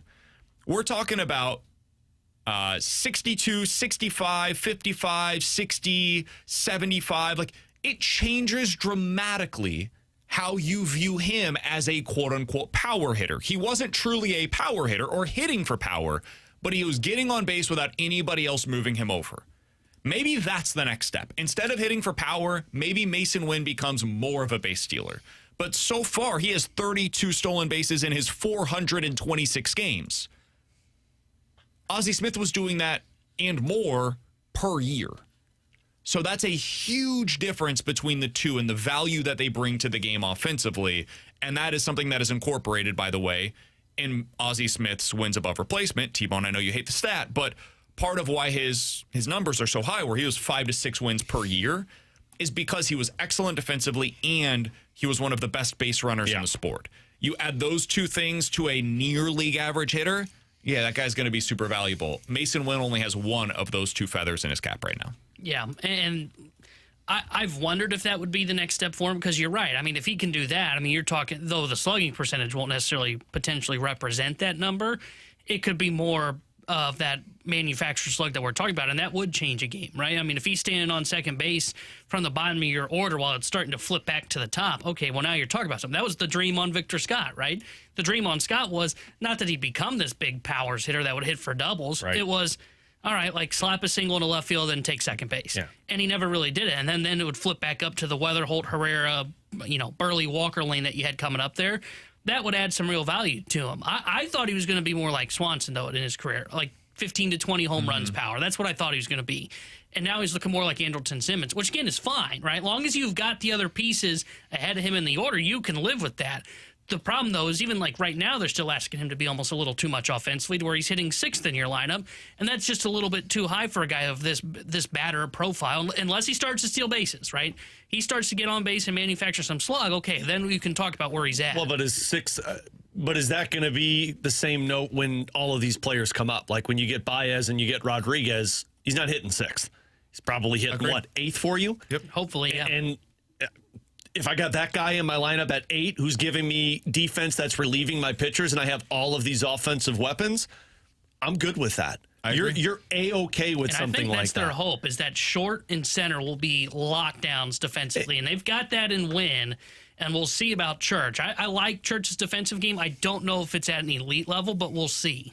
Where it gets a little different and where it gets a little interesting is the timeline of it, because Mason Winn has 3 years remaining of club control. Next year is his first year on the arbitration system. The Cardinals have said, hey, 2028 is our time to contend. That is, or at least that's the reports. So that's kind of the beginning of a true winning window. Well, that's the beginning of the end of Mason Winn's window with the Cardinals. So it will eventually become a conversation of how do you value that? What does the contract look like for a player like Mason Winn if he does not develop the power and does not develop more as a base stealer? How does Major League Baseball value that, and how do the Cardinals value that? Is that a $10 million player? Is it a $20 million player? Is it a 5-year contract? Is it an 8-year contract because he's going to hit the market at a pretty young age? He'll be like 27 when he hits the free agent market. All of this is more of the future considerations. But for the right now, I think you keep going with it. Yeah. You say this guy is locked into our lineup every single day because of what he does and because of how much value he has as a fielder for us. And he's also, by the way, a very good base runner. He just doesn't steal bases. He does all of the other little things. He goes first to third. He can score from first on a double. Like, he's got speed, and he's very selective in how he utilizes it. He's just not really much of a base stealer, so you don't see those traditional stolen base numbers. Coming up in about 30 minutes, we'll talk to Chaim Bloom, Cardinals president of baseball operations. Stay tuned for that. He joins us coming up in the 1 o'clock hour. The Junk Drawer is next here on 101 ESPN.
I need to know the correct amount of frustration you could have, Alex. A reasonable amount of frustration you could have if this happened to you. I'm going to read you a story. I might be the wrong This person comes to from ask. ABC News. A Porter Airlines flight in Canada was canceled last week after a young child refused to sit down and buckle up, forcing the plane back into the terminal and delaying it past the airport's runway closure. The Toronto-based airline said on Sunday that the parent and the crew repeatedly tried unsuccessfully to secure the child in the seat before returning the plane to the terminal. Porter said removing the parent and the child and their baggage delayed the Toronto-bound flight past the 12:30 a.m. runway closure time, which meant that everybody on the plane had to disembark and they had to cancel the flight. Did it say how old the kid was? It does not say specifically how old the child is. So their goal was to take the parent and the child off of the plane, and they would be the only ones that left. But in trying to do so, they also had to get their luggage off of the plane. So they had to And it took too long to do this, and it happened basically what happened to me in Newark, where, hey, sorry guys, we've been on here too long. They can't allow us to take off beyond 12:30 a.m. As a fellow person on that plane, you allowed to be mad at the kid?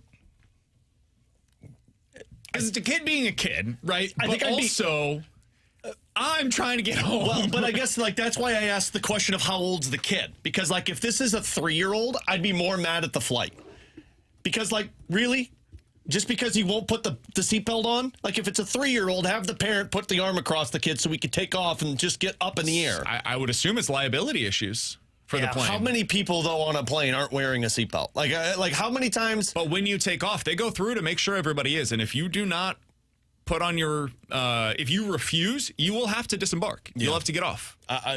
They can't allow you to take off without wearing your Then I think I'm more pissed off at the parent, because at that point it's just like put the seatbelt on and let them scream. Like just put the seatbelt across their lap. But again, this comes down to how old the kid is. If the kid's 12, then yeah, we got a little bit of a problem.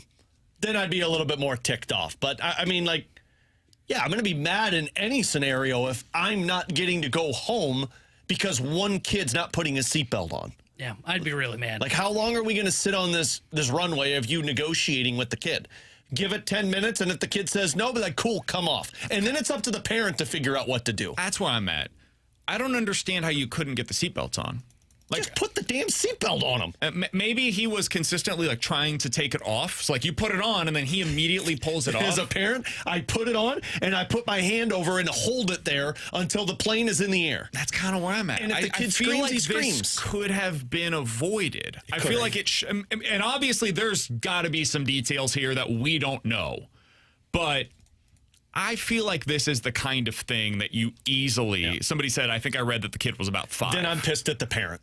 Then I'm pissed off at the parent, and a little bit at the flight, because again, we don't need to sit there and negotiate with the child for an hour to make us miss our window.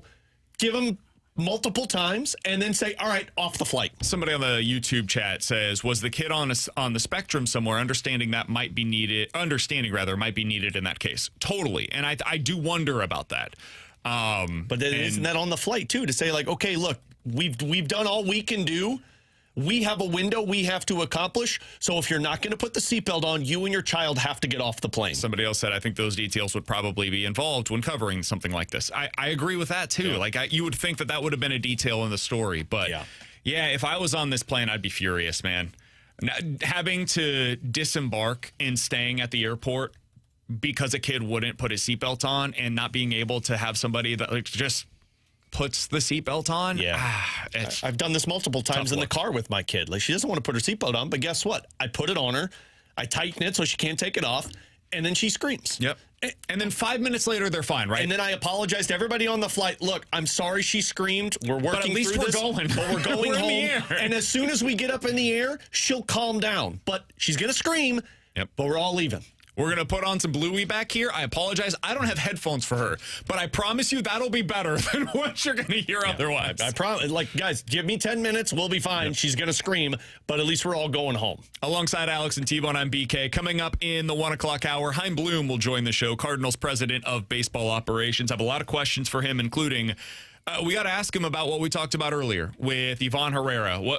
How do they view the lack of throwing runners out and the inability to do so this season? We'll get into that with him. I do want to ask about the approach at this point in the season with both Baez and Matthews, how they view Matthew Liberator's season and whether or not at this point they still view him as a potential long-term answer within the rotation. So we've got a lot to get into with Chaim Bloom. So many questions to ask. That's coming up at 1:30 today. But coming up next, how has this season changed your outlook for the Cardinals starting pitching moving forward? We'll talk about that next year on 101 ESPN.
Have you guys looked at the Cardinals starting pitching ERA on the season lately and where it ranks in Major League Baseball?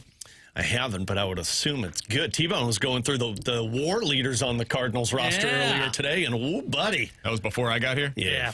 I was a little late today. You had an incident. We get it. Yeah, it was a little late today. Twofold. He had Thai food last night. That happened. And mistakes two, were made. Mistakes were made. we're in the in-between stage. Summer sessions. The tweener. Not here any longer. Yeah. Fall still about a week away for the old daycare side of things. He starts preschool next week. Hey-o. Crazy. So yeah, we're going out to O'Fallon today. So that's why I was a little late. O'Fallon Anyways, and Thai food don't go together. Cardinals today on the season, Alex, ranked 10th in Major League Baseball in starting pitching ERA. 10th in Major League Baseball. Teams behind them include the Phillies. Can you believe that? The Phillies have a worse starting pitching ERA than the St. Louis Cardinals They got the guy that might win the Cy Young. The Chicago Cubs, the Toronto Blue Jays, the Giants, the Mets, the Pirates have a significantly worse starting pitching ERA this season than do the St. Louis Cardinals, the Minnesota Twins, the Padres, the Astros, etc. The Cardinals are basically right there with the Boston Red Sox, who have one of the best pitching pipelines in Major League Baseball over the last few years. And based upon one of their best pitchers. Doing. Yeah, and like half of their rotation could be an all-star this year. It's crazy. What do you make of that, Alex? Because it's not as though they're overwhelming. I mean, the strikeout numbers are among the worst in Major League Baseball. They're 26th in that regard. But their ERA is outstanding. So what am I supposed to do with this, and what does it mean for their future? I mean, the first thing I think of is the benefits of pitching at Busch Stadium, because we always talk about how unfriendly it is to hitters and how it benefits pitchers. And for the style that these pitchers are, they benefit from it. You do have some elite defense in the most important positions when you talk about the Cardinals pitching with Mason Winn and J.J. Weatherholt right up the middle. But, I mean, I do think you're just starting to see that transition of pitchers and styles for the Cardinals. Like, Leahy and Palante aren't anything that blow you away with their swing and miss stuff, but they do have some of that in their repertoire compared to what it's been in the past. They were carried by Dustin May for a decent amount this season for how good he was at the first chunk of the season. So, like, what I make of this starting pitching is, like, the Cardinals are on the right track to where they want to get to. They have the pitchers and the style in their system, and now they have the results that match. Hey, these are guys that don't have swing and miss stuff, but it translates to the major leagues, and it works at the stadium we work at and with the defense we have. So you're only going up from here if you're the Cardinals in this life cycle of pitching. You'd think it'd be a home road thing, right? That would be my assumption. They rank 12th in Major League Baseball in ERA at home and 10th on the road. That's pretty close. 10th, 12th, tomato. Now, their ERA is better at home. It's 3.8. On the road, it's 4.2. But by rankings among Major League Baseball, teams are just worse pitching on the road than they are at home, which would make sense. You're pitching at a foreign ballpark. You're not, it's just different. But the Cardinals are, ranking-wise, better on the road than they are at home. The pitching has just flat out, from the rotation at least, been pretty good this year. And this is something we said coming into the season, like, man, if they could just be like 15th, you'd feel so good about it because the offense has upside to be better than that. And they got off to a pretty decent start, and we were like, okay, well, you're not going to be, a top 10 starting pitching staff once we get to June, July, and August. They are. They've been a top 10 rotation this season. And you mentioned, Alex, what they got out of Dustin May. It's true. He was very good for them. He had a 4.4 ERA, which was fourth in their rotation. Mm-hmm. McGreevy, Liberator, and Leahy all have been better this season than Dustin May on the year.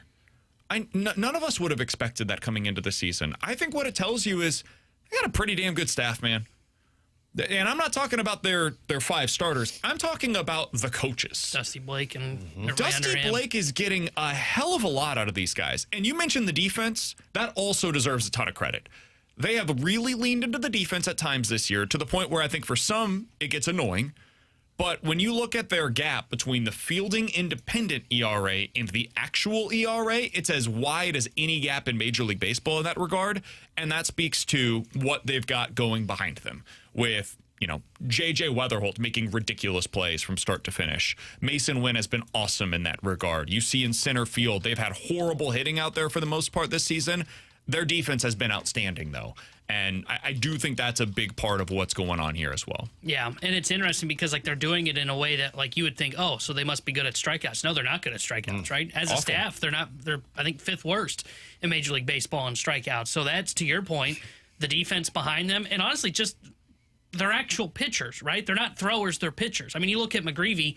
He just spots everything, right? He keeps them off balance. The game planning that they do, which starts from the coaching staff, and then it's the credit to Herrera, to Crooks, to Pajes, the guys that are behind the plate, because McGreevy changes up his looks all the time. Same with Kiley. He throws everything but the kitchen sink.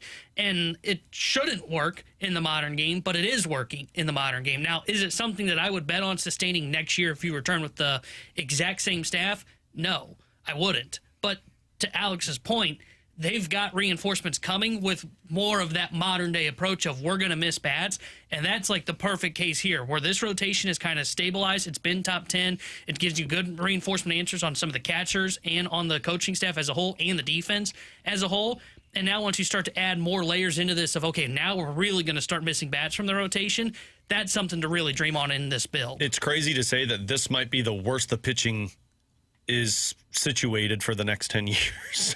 I mean, it probably is. It should be. Yeah, like if this is successful, this is the worst it's been, and this is pretty damn good for where the Cardinals are at. It also, to me, is that much more of an indictment on Matthew Liberatore, who we will ask about with Chaim Bloom coming up in about 15 minutes, because everybody else with the exact same scenario, same catchers, same defense behind you, same ballparks for the most part, same opponents, they're pitching well, and you're not. Why? What is it that's wrong with you that has not been an issue for these other guys? And can't be a transition to the rotation because Kiley, he's doing that. And Andre Palante had to do that a couple of years ago, and they figured it out. And Matthew Liberatore just hasn't. Maybe it's the left-handed nature of it. I don't know. But every team in Major League Baseball is screaming for right-handed hitters. I would guess that's probably not it either.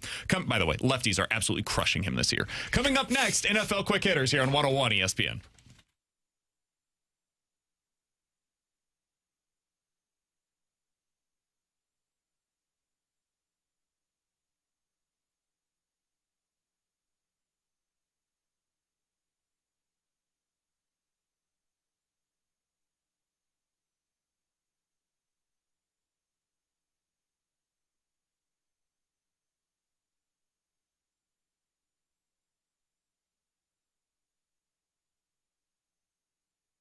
Alex Ferrario with you to talk about my friends over at Classic Air Care, heating, cooling, plumbing, and electricity. That heat wave is just going to pick back up once again in St. Louis. The summer's still going strong, which means your HVAC system is still working overtime for you. And maybe you got an older unit that needs looked at. Maybe you just need a company that helps you maintain your current HVAC system. All of that falls under the umbrella that is Classic Air Care. I've been using them since 2016, been taking care of me and my family since we've owned that home. They've been doing so with my dad since the 90s, and it comes with quality service from a company that truly cares, finds ways to make sure that they get somebody out within 24 hours of you calling if there's issues that pop up. But also, you got technicians that have been doing this for 30 plus years. But on top of all of that, they also want to make sure that they make you feel the love. It's something called Feel the Love program, and it's going on until the end of August to where you can nominate somebody that you feel is a deserving member of the community. And what this is somebody who's a veteran, a teacher, a first responder, or just somebody who's putting somebody else first. You can nominate them today, and if chosen, they get a free HVAC system at no cost thanks to Classic Air Care and Lennox. So you could do that on their website, classicaircare.com. Schedule your appointment with them as well. Just do me a favor, tell them Alex Ferrario sent you, classicaircare.com.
Alongside Alex and T-Bone, I'm BK. It's BK and Ferrario here on 101 ESPN. Bill Barnwell, our guy, over at ESPN.com, wrote a piece today, T-Bone.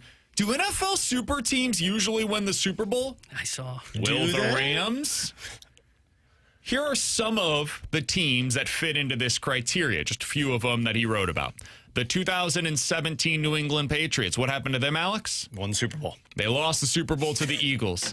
The 2007 New England Patriots. Do you remember that year? That's the Randy Moss year, right? They lost the Super Bowl to the Giants. You may remember them as the team that went undefeated and then lost. Yeah. The 1996 San Francisco 49ers. Did you say 96? Yeah, I remember this when I was 6 years old. They lost in the divisional round. The 2002 St. Louis Rams. They lost to the Patriots. Nope, they missed the playoffs entirely. That was the year after they lost to the Patriots. 09 Patriots lost in the wild card round. 97 Packers lost in the Super Bowl, and it continues from there. The vast majority of these teams, Alex, did not even make it to the Super Bowl, much less win the Super Bowl. In fact, I believe the only teams that ended up making it and winning were the 94 San Francisco 49ers and the 2018 New England Patriots. Does that influence at all how you feel about the Rams going into this season?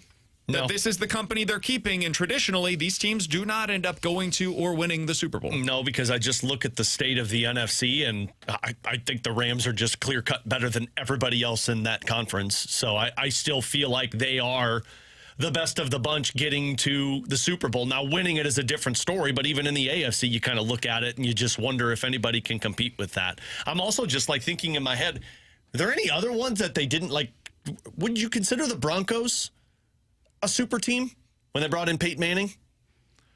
I could see that. Von Miller. It's based upon their win probability. Okay. And they probably didn't have it because you had Brady in New England at the time, which would have hurt them. Yeah, it's based upon the odds of winning the Super Bowl. Because in the other one, I was thinking of the Eagles as well, that most recently when they won it, when they had A.J. Brown and Devontae Smith and Saquon Barkley. They just didn't come into the season with those kinds of odds. Okay, I can understand Same expectations. But this is based upon preseason expectations. I gotcha. But no, it doesn't change my opinion on this at all because I just think they're night and day better than everybody else in the NFC. Yeah, I'm not going to lie, it worried me a bit. Because I read it, and in my mind, I'm thinking, yeah, well, of course it is, because Brady won 7 Super Bowls, so he had to be favored a lot. And then it was, oh, wait a minute, it's like 2 out of 15 or something like that in Barnwell's piece. And some of it's injuries, right? I mean, that is definitely something that is fearful for of the Rams is, you know, Stafford's like old, right? He could easily break. So it did make me a little bit more hesitant. I am still going to pick them because I want to be proven wrong. And I think they are the best team in the NFC, but the other thing for them is they play the 49ers and Seahawks twice, which some teams don't have to, and then they may even run into them in the playoffs. So, yeah, it changed my opinion a little bit. I will still take the Rams, but it did worry me some. Somebody on the text line said, the 97 Packers lost the Super Bowl. You sure about that? Yep. Positive. Are you sure about that? The 96 Packers won the Super Bowl. The 97 Packers did not lost the Super Bowl. They lost that year in 1998, technically, to the Denver Broncos. Okay. That was the first Super Bowl that I ever remember.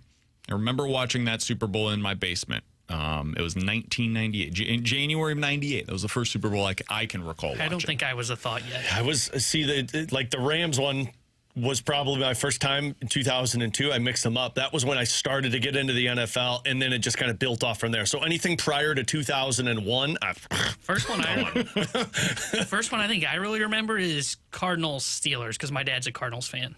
That's the first one that I can remember. Did you guys see anything from the Buffalo Bills Stadium over the weekend? Yes. I saw those ugly uniforms. Donnie and I were texting about that. What? How do you screw it up that bad? I don't know. And then convincing Josh to go out and defend them.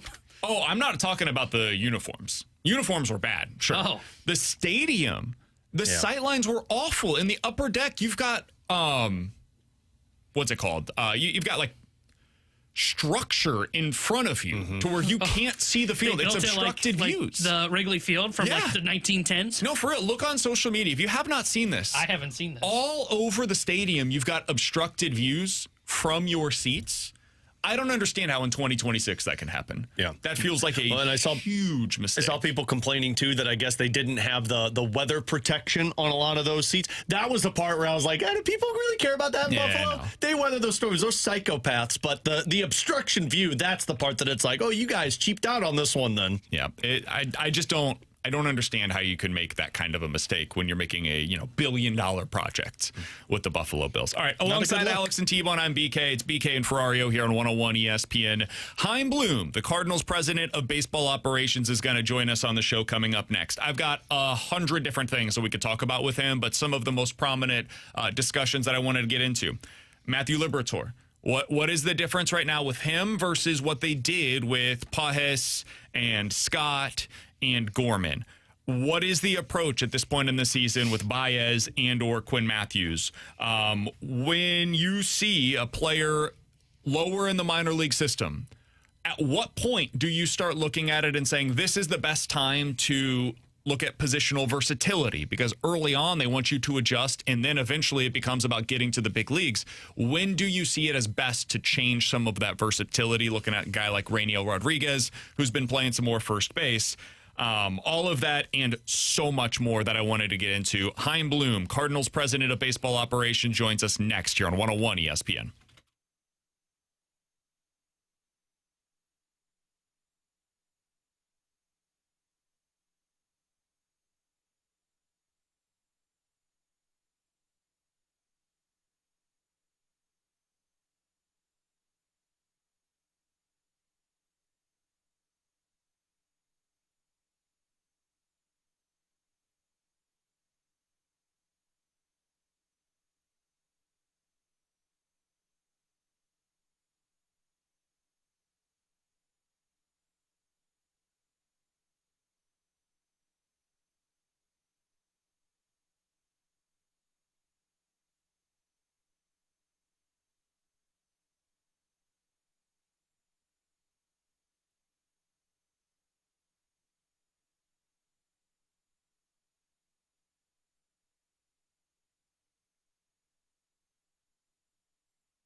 Tanner Hendrickson here with a Sports Center update brought to you by Saliga Heating and Cooling. Cardinals took down the Rockies yesterday 7-4 as they take 2 of 3 from Colorado. Tonight, they start a 3-game set with the Philadelphia Phillies. 6:45 will be first pitch. Hunter Dobbins will be on the mound for St. Louis. And the Cardinals president of baseball operations, Chaim will join BK and Ferrario coming up next here on 101 ESPN. The Sports Center update was brought to you by Saliga Heating and Cooling, a Daikin Heating and Air Conditioning dealer.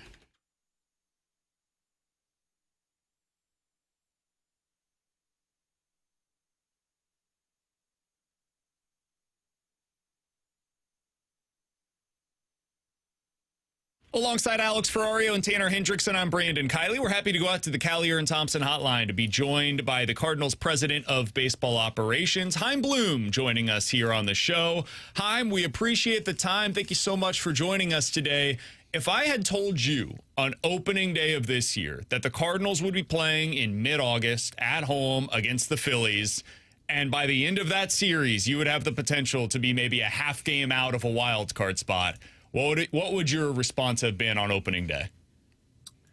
Well, despite all the outside noise and some of the outside expectations, we liked our group and we didn't want to put limits on what this group could accomplish. And certainly we're sitting here basically a 500 club. So from that aspect, we're not satisfied, but definitely the group is going about its business in spring training. Like we had a chance to play for something and we are, so that's good.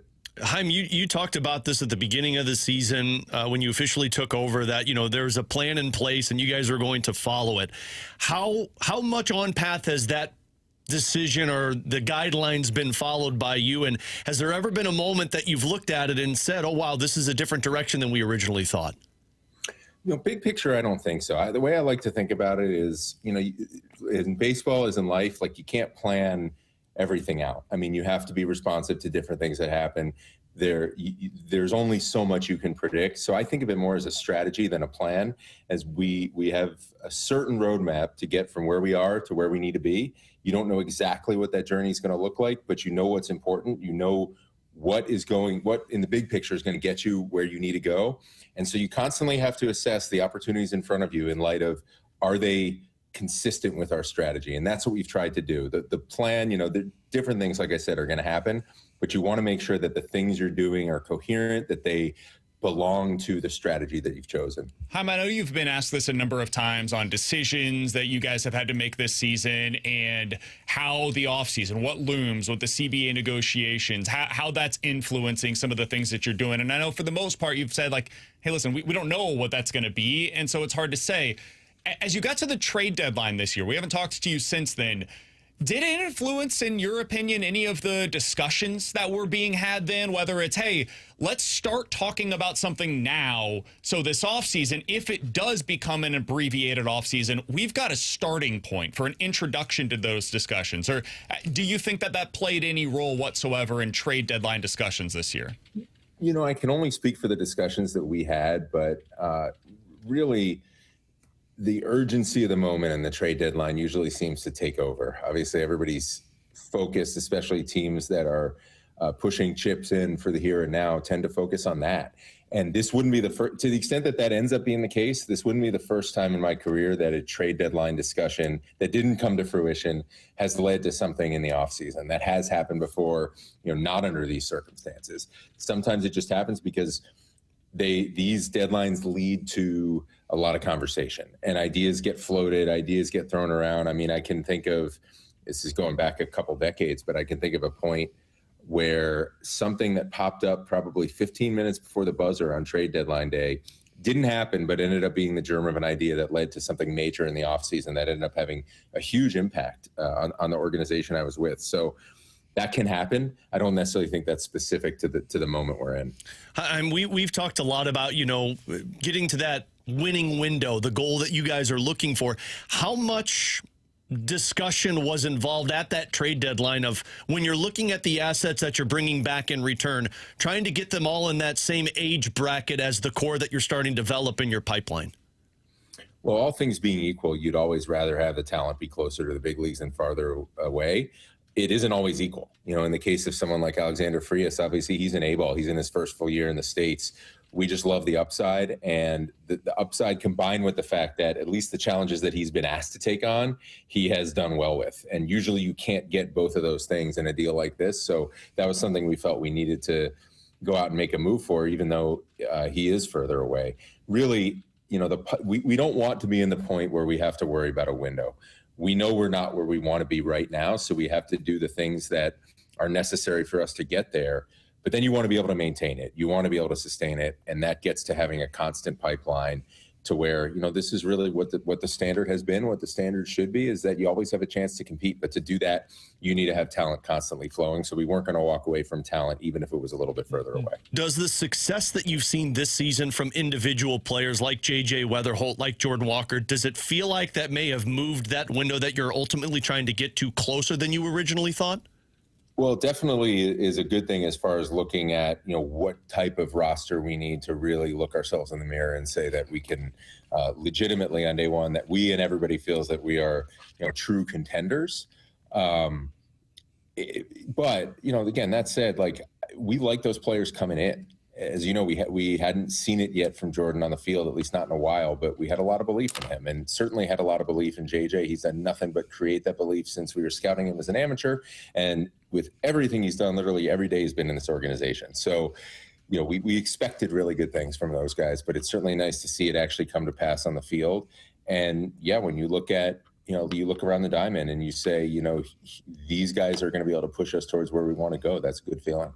Chaim Bloom joining us here on 101 ESPN. Chaim, I did want to ask you about Matthew Liberatore. I know you spoke a little bit about him yesterday as you did your weekly hit, but I do want to ask you specifically about the difference between the handling of him versus some of the position players, right? And I understand that the starting pitch, the starting rotation is just different inherently, and the depth at the position is different. But when you look at the way that you guys approached, whether it was Gorman or Pajes or Scott, we've had a lot of questions about the difference in that handling versus Matthew Liberatore, who's had his struggles this season. How do you approach that from your seat as the president of baseball operations? Yeah, I think it's a fair question. Look, obviously Matthew's performance, he'll be the first to tell you this because he is a diligent and hardworking and accountable person. It's been inconsistent, and on the whole, it has not been up to his standards and certainly not what any of us have wanted. Obviously, like I said, it's been inconsistent. There's been some good things in there that we keep trying to get out of him on a more consistent basis. But I do think it's a fair question. It's something that we constantly assess, wanting to give opportunities to the right guys, wanting to make sure that when guys are ready for opportunities up here, the guys who are knocking on the door, that they get it. And so it's something we've really looked at and talked about throughout. And, balancing that against, making sure that we're not leaving ourselves out there with no net, right? That we're giving our young players chances to get their feet wet in the right way and a chance to be able to build on something rather than the whole thing being dumped in their laps. And so I think right now, we look at it with Quinn's introduction at the beginning of the month, we're in a point where we really like to be, where we have 6 guys we like. And granted, there's only 5 spots, but things work themselves out to where that 6th guy gets to jump in there a decent amount. And I do think we'll see that from Quinn. And obviously, it's something we continue to assess going forward. And one of the things I've preached really throughout the time that I've been in this seat, and even before that, just talking to our staff, we always want there to be urgency and competition. And we want our players to push each other. And that's just the nature of the game. Every year, we draft more guys, right? The nature of the game is these guys will constantly push each other, and that is happening. At the same time, it's on us not to give up, not to throw our hands up and say, we've done all that somebody can do, because this game will prove you wrong if you do that. So we want to let the competition take over and try to do our best to listen to what the game is telling us. Obviously, this is what we've gone with right now, to want to give opportunities to all 6 of these guys. I think that will happen, but it's never something where we're on cruise control with it, never something where we are just content. It's just something that we look at and try to make sure we're doing everything we can to get the most out of Libby, because we know what he can do at his best is really good, and that we're also giving the right opportunities to everybody else. Listen, full disclosure, I think early in the season, we all gave up on the Kyle Leahy experience, and last year we gave up on Andre Palante. So, we've been wrong on this stuff before. It wouldn't be the first time in that regard, but as a follow-up on this... We are too, right? That's why it's important to stay humble with that and just keep getting after it. Obviously, again, the competition sometimes forces your hand. They only allow us to have 40 on the 40-man. They only allow us to have 26 on the 26, and you can only put 9 guys out there at a time. I guess if you don't count the DH, right? But you will get proven wrong sometimes. So the key is to just focus on the work. Don't necessarily look for the answer or the final answer on a player. Just keep focusing on how you can try to get that player better. On Libby, and like because I know Ollie has spoken about this. Hey, he's not going to go down to AAA. There's nothing to learn there. That makes all the sense in the world. I don't blame anybody for that. On the potential of a move to the bullpen, if he were to go to that spot, Chaim, or even if you just want to take his name out of it and speak more theoretically on a move like this, is there a way to keep that guy lengthened out while working out of the bullpen so you don't give up the flexibility of still having that backfill in the event that anything were to happen over the next 6 weeks? We actually have done something like that, obviously with Hunter, as he was sort of bouncing back and forth. We had a couple stretches where we were able to keep him up here and keep him available to give us bulk innings out of the bullpen, and he did that a couple of times, and it really worked out well. Obviously, the baseball gods were smiling on us. It lined up perfectly for us to do that. It's not always going to work that way, and as you guys know, we had the thought of doing something similar with Quinn. And then when the trade deadline gave us an opportunity to go grab Caleb Ferguson, we did that, and we had to change our plans as a result of that. So these are things, again, this isn't with respect to Libby because, we want to make sure we're continuing to get the most out of him in the rotation. But obviously when you're trying to allow more than 5 guys to participate in this and yet keep them on a starter schedule, keep them getting starter reps, and keep them getting that development and that opportunity and not have to yo-yo them between roles, there are some creative ways you can do that. Just one more follow-up on that. How do you and your staff balance those decisions in terms of looking at pitchers and saying, okay, this guy has given us a lot in the starting role, but maybe it's best for him in his career to transition that to the bullpen, or maybe it's guys in the minor league systems that you see continue to develop and say, you know what, this guy may make more sense for our organizational depth as a bullpen arm? Yeah, I'd love to tell you there's a perfect science to this. I don't believe there is. If somebody has it and has that formula, I'd love to have it. There is a little bit of judgment there, and it's something we talk about all the time. Again, I think you got to make sure you're not selling a player short, where you almost have to take the outside view and say, if we were another organization and we were just getting this player without having to live through the emotional ups and downs of a tough season, how would we position this player for success? How would we look at this player? What would we want to do? And I think sometimes taking that fresh view allows you to see something that you should and that's attainable, but that you might lose just by being overly reactive to some recent results. But what you're describing, I mean, we've just been doing it over the past few weeks with Bryson Motts in AAA and getting him used to a bullpen role. And when we did that with Bryson, we actually told him, look, we're not taking anything off the table with respect to your long-term future. We just saw this as his lane, especially knowing Quinn was now going to be ready for a rotation opportunity. This was his lane to contribute to our 2026 team, and that it's going to serve him well and serve us well to get that chance to position himself to contribute. And obviously there is an acclimation period with that, and we've seen him go through some of those ups and downs, but we'd rather see him experience those ups and downs in AAA as he transitions to the role, so that if an opportunity pops open up here, he's already experienced some of the things he'll need to experience. So, that is something we did with him. It doesn't take anything off the table for his long-term future, but it was a lane for him to contribute in the short term. And, he's been through a bunch of checkpoints on that right now, and we've been happy with what we've seen. I know you guys have a million different things that you have to take into consideration, Chaim, when you're calling a guy up, not just for a one-off here, but for the potential of a longer runway, whether that's Quinn Matthews or Joshua Baez. Those are the two that we get asked about primarily here on the show. And some of that is also contractually, right? I don't know how much you can speak to that, but just, on the outside looking in, wait another week or two, there's the potential of what you got with J.J. Weatherholt this year, where they could win a Rookie of the Year type of a thing and then end up with a draft pick for the organization. So for anybody listening right now, can you walk us through what some of those considerations are with either Quinn Matthews or Joshua Baez at this time of the year? Yeah, it's never, it's always easy to think that it just simplifies to one thing, right? It never really is. There's always a lot of factors that go into these.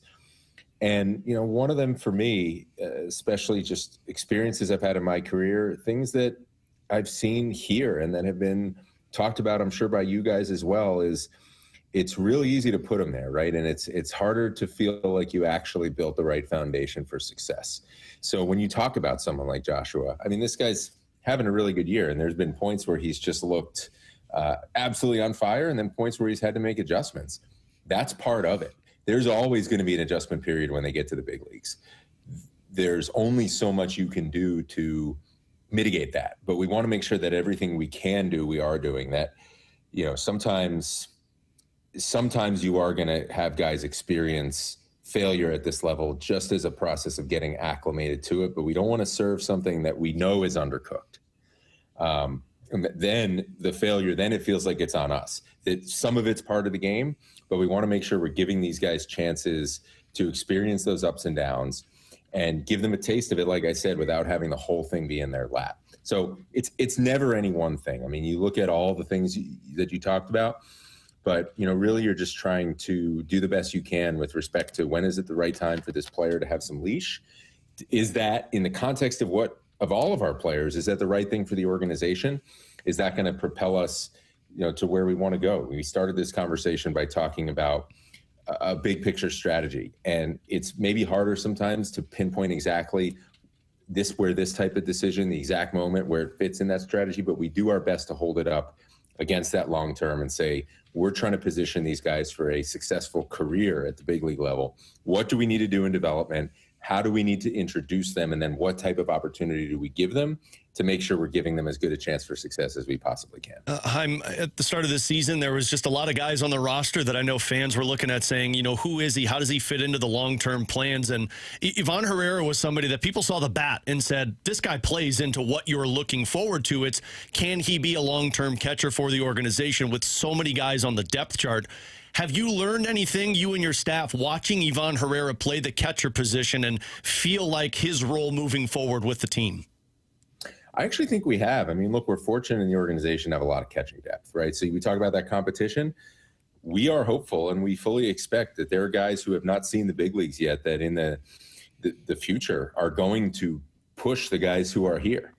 And, again, they only allow you to put one guy back there at a time. So that will create some competition, and this picture will continue to evolve. But I think with respect to what we've learned about Ivan this year, we're actually pretty pleased with how it's gone. When you think about where we were a year ago, where he had barely caught, there were serious questions about his viability to handle the position on any level. And this guy got after it this offseason. We worked on some physical things. We worked on some mental and game calling things. And I'm not telling you that we've fixed everything, so to speak. Obviously, some of the things he'd be the first to tell you. There's some things, as we know, particularly on the throwing end, that are not on point yet. But we're also looking at a guy who we've managed to have his bat in the lineup just about every day, and he has caught regularly. And the guys that he's caught the most have been a couple of the guys that have had the most success. And so there's confidence in him back there now in a way that did not exist last year. What does that mean going forward? It means that type of involvement at the catching position that also keeps his bat in the lineup is fully on the table, and that just creates more options for a roster. Again, there's competition down the road that could change things, but knowing that he can do that, knowing that it could be a piece of the puzzle, it's only a positive. Because when you have a guy that can hit like that you could put behind the plate even some of the time, it opens up things for your roster as we look to build next year's team, as we look to build teams after that it just gives you more options and more ways to get talented players on the club. Chaim Bloom joining us for just another couple of minutes here on BK and Ferrario. Sincerely appreciate his time. Chaim, we're not getting a whole lot of questions about this guy anymore, but we did at the beginning of the season for different reasons. Nolan Gorman is performing at a high level again, down at the AAA level. He's hitting for some power. How do you evaluate a player like that, who we've seen what it looks like at the big league level? There were struggles for sure, but then they go down and they seem to have refound something.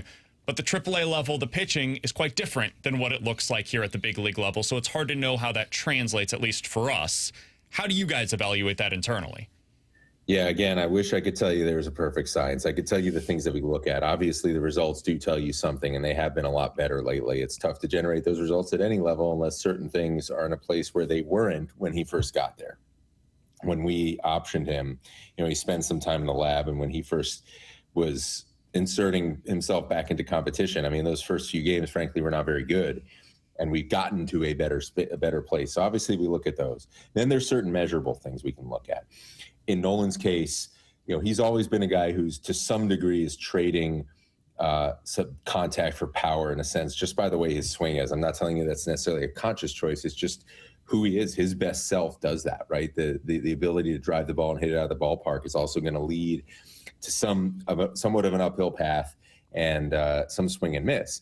Now, there are things you can look at just in terms of how the bat's moving through space, where measurably it was so uphill that he had basically no margin for error on a fastball, and his bat definitely was not going to stay in the zone long enough that if he got fooled and got out front on off speed, that he was going to have a chance to make contact and drive those pitches. So he was really kind of stuck in a place where it's going to be very hard for him to succeed. And those are things we can measure even when they're not showing up in the results, and we can see how those things are tracking over time. And then the third part is more subjective. It's communication with him. It's communication with our staff on the ground who are working with him. How's his training? Where's his head at? Where do we think this is going? And that plays a role too into if you ratchet up the degree of difficulty at this level, how do we think he's going to handle it?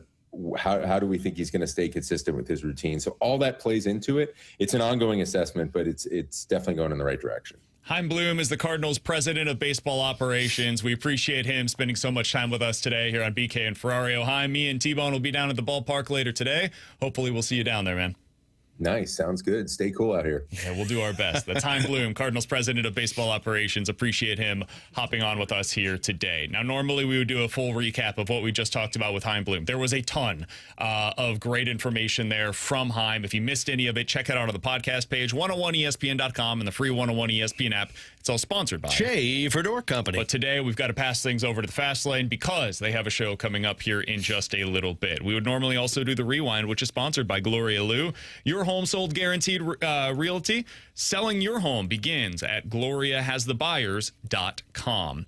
We appreciate you guys tuning in today. Again, if you missed any of our show, check it out on the YouTube page as well, youtube.com/101ESPN-STL. That's youtube.com/101ESPN-STL. T-Bone and I will be out at the ballpark later on this afternoon. We'll try to talk to Ollie Marmol, some of the players down there. So be sure to check us out on the social media sites to see any of our coverage from that. For Alex and T-Bone, I'm BK. We'll talk to you tomorrow at 11 a.m. Fastlane is next here on 101 ESPN.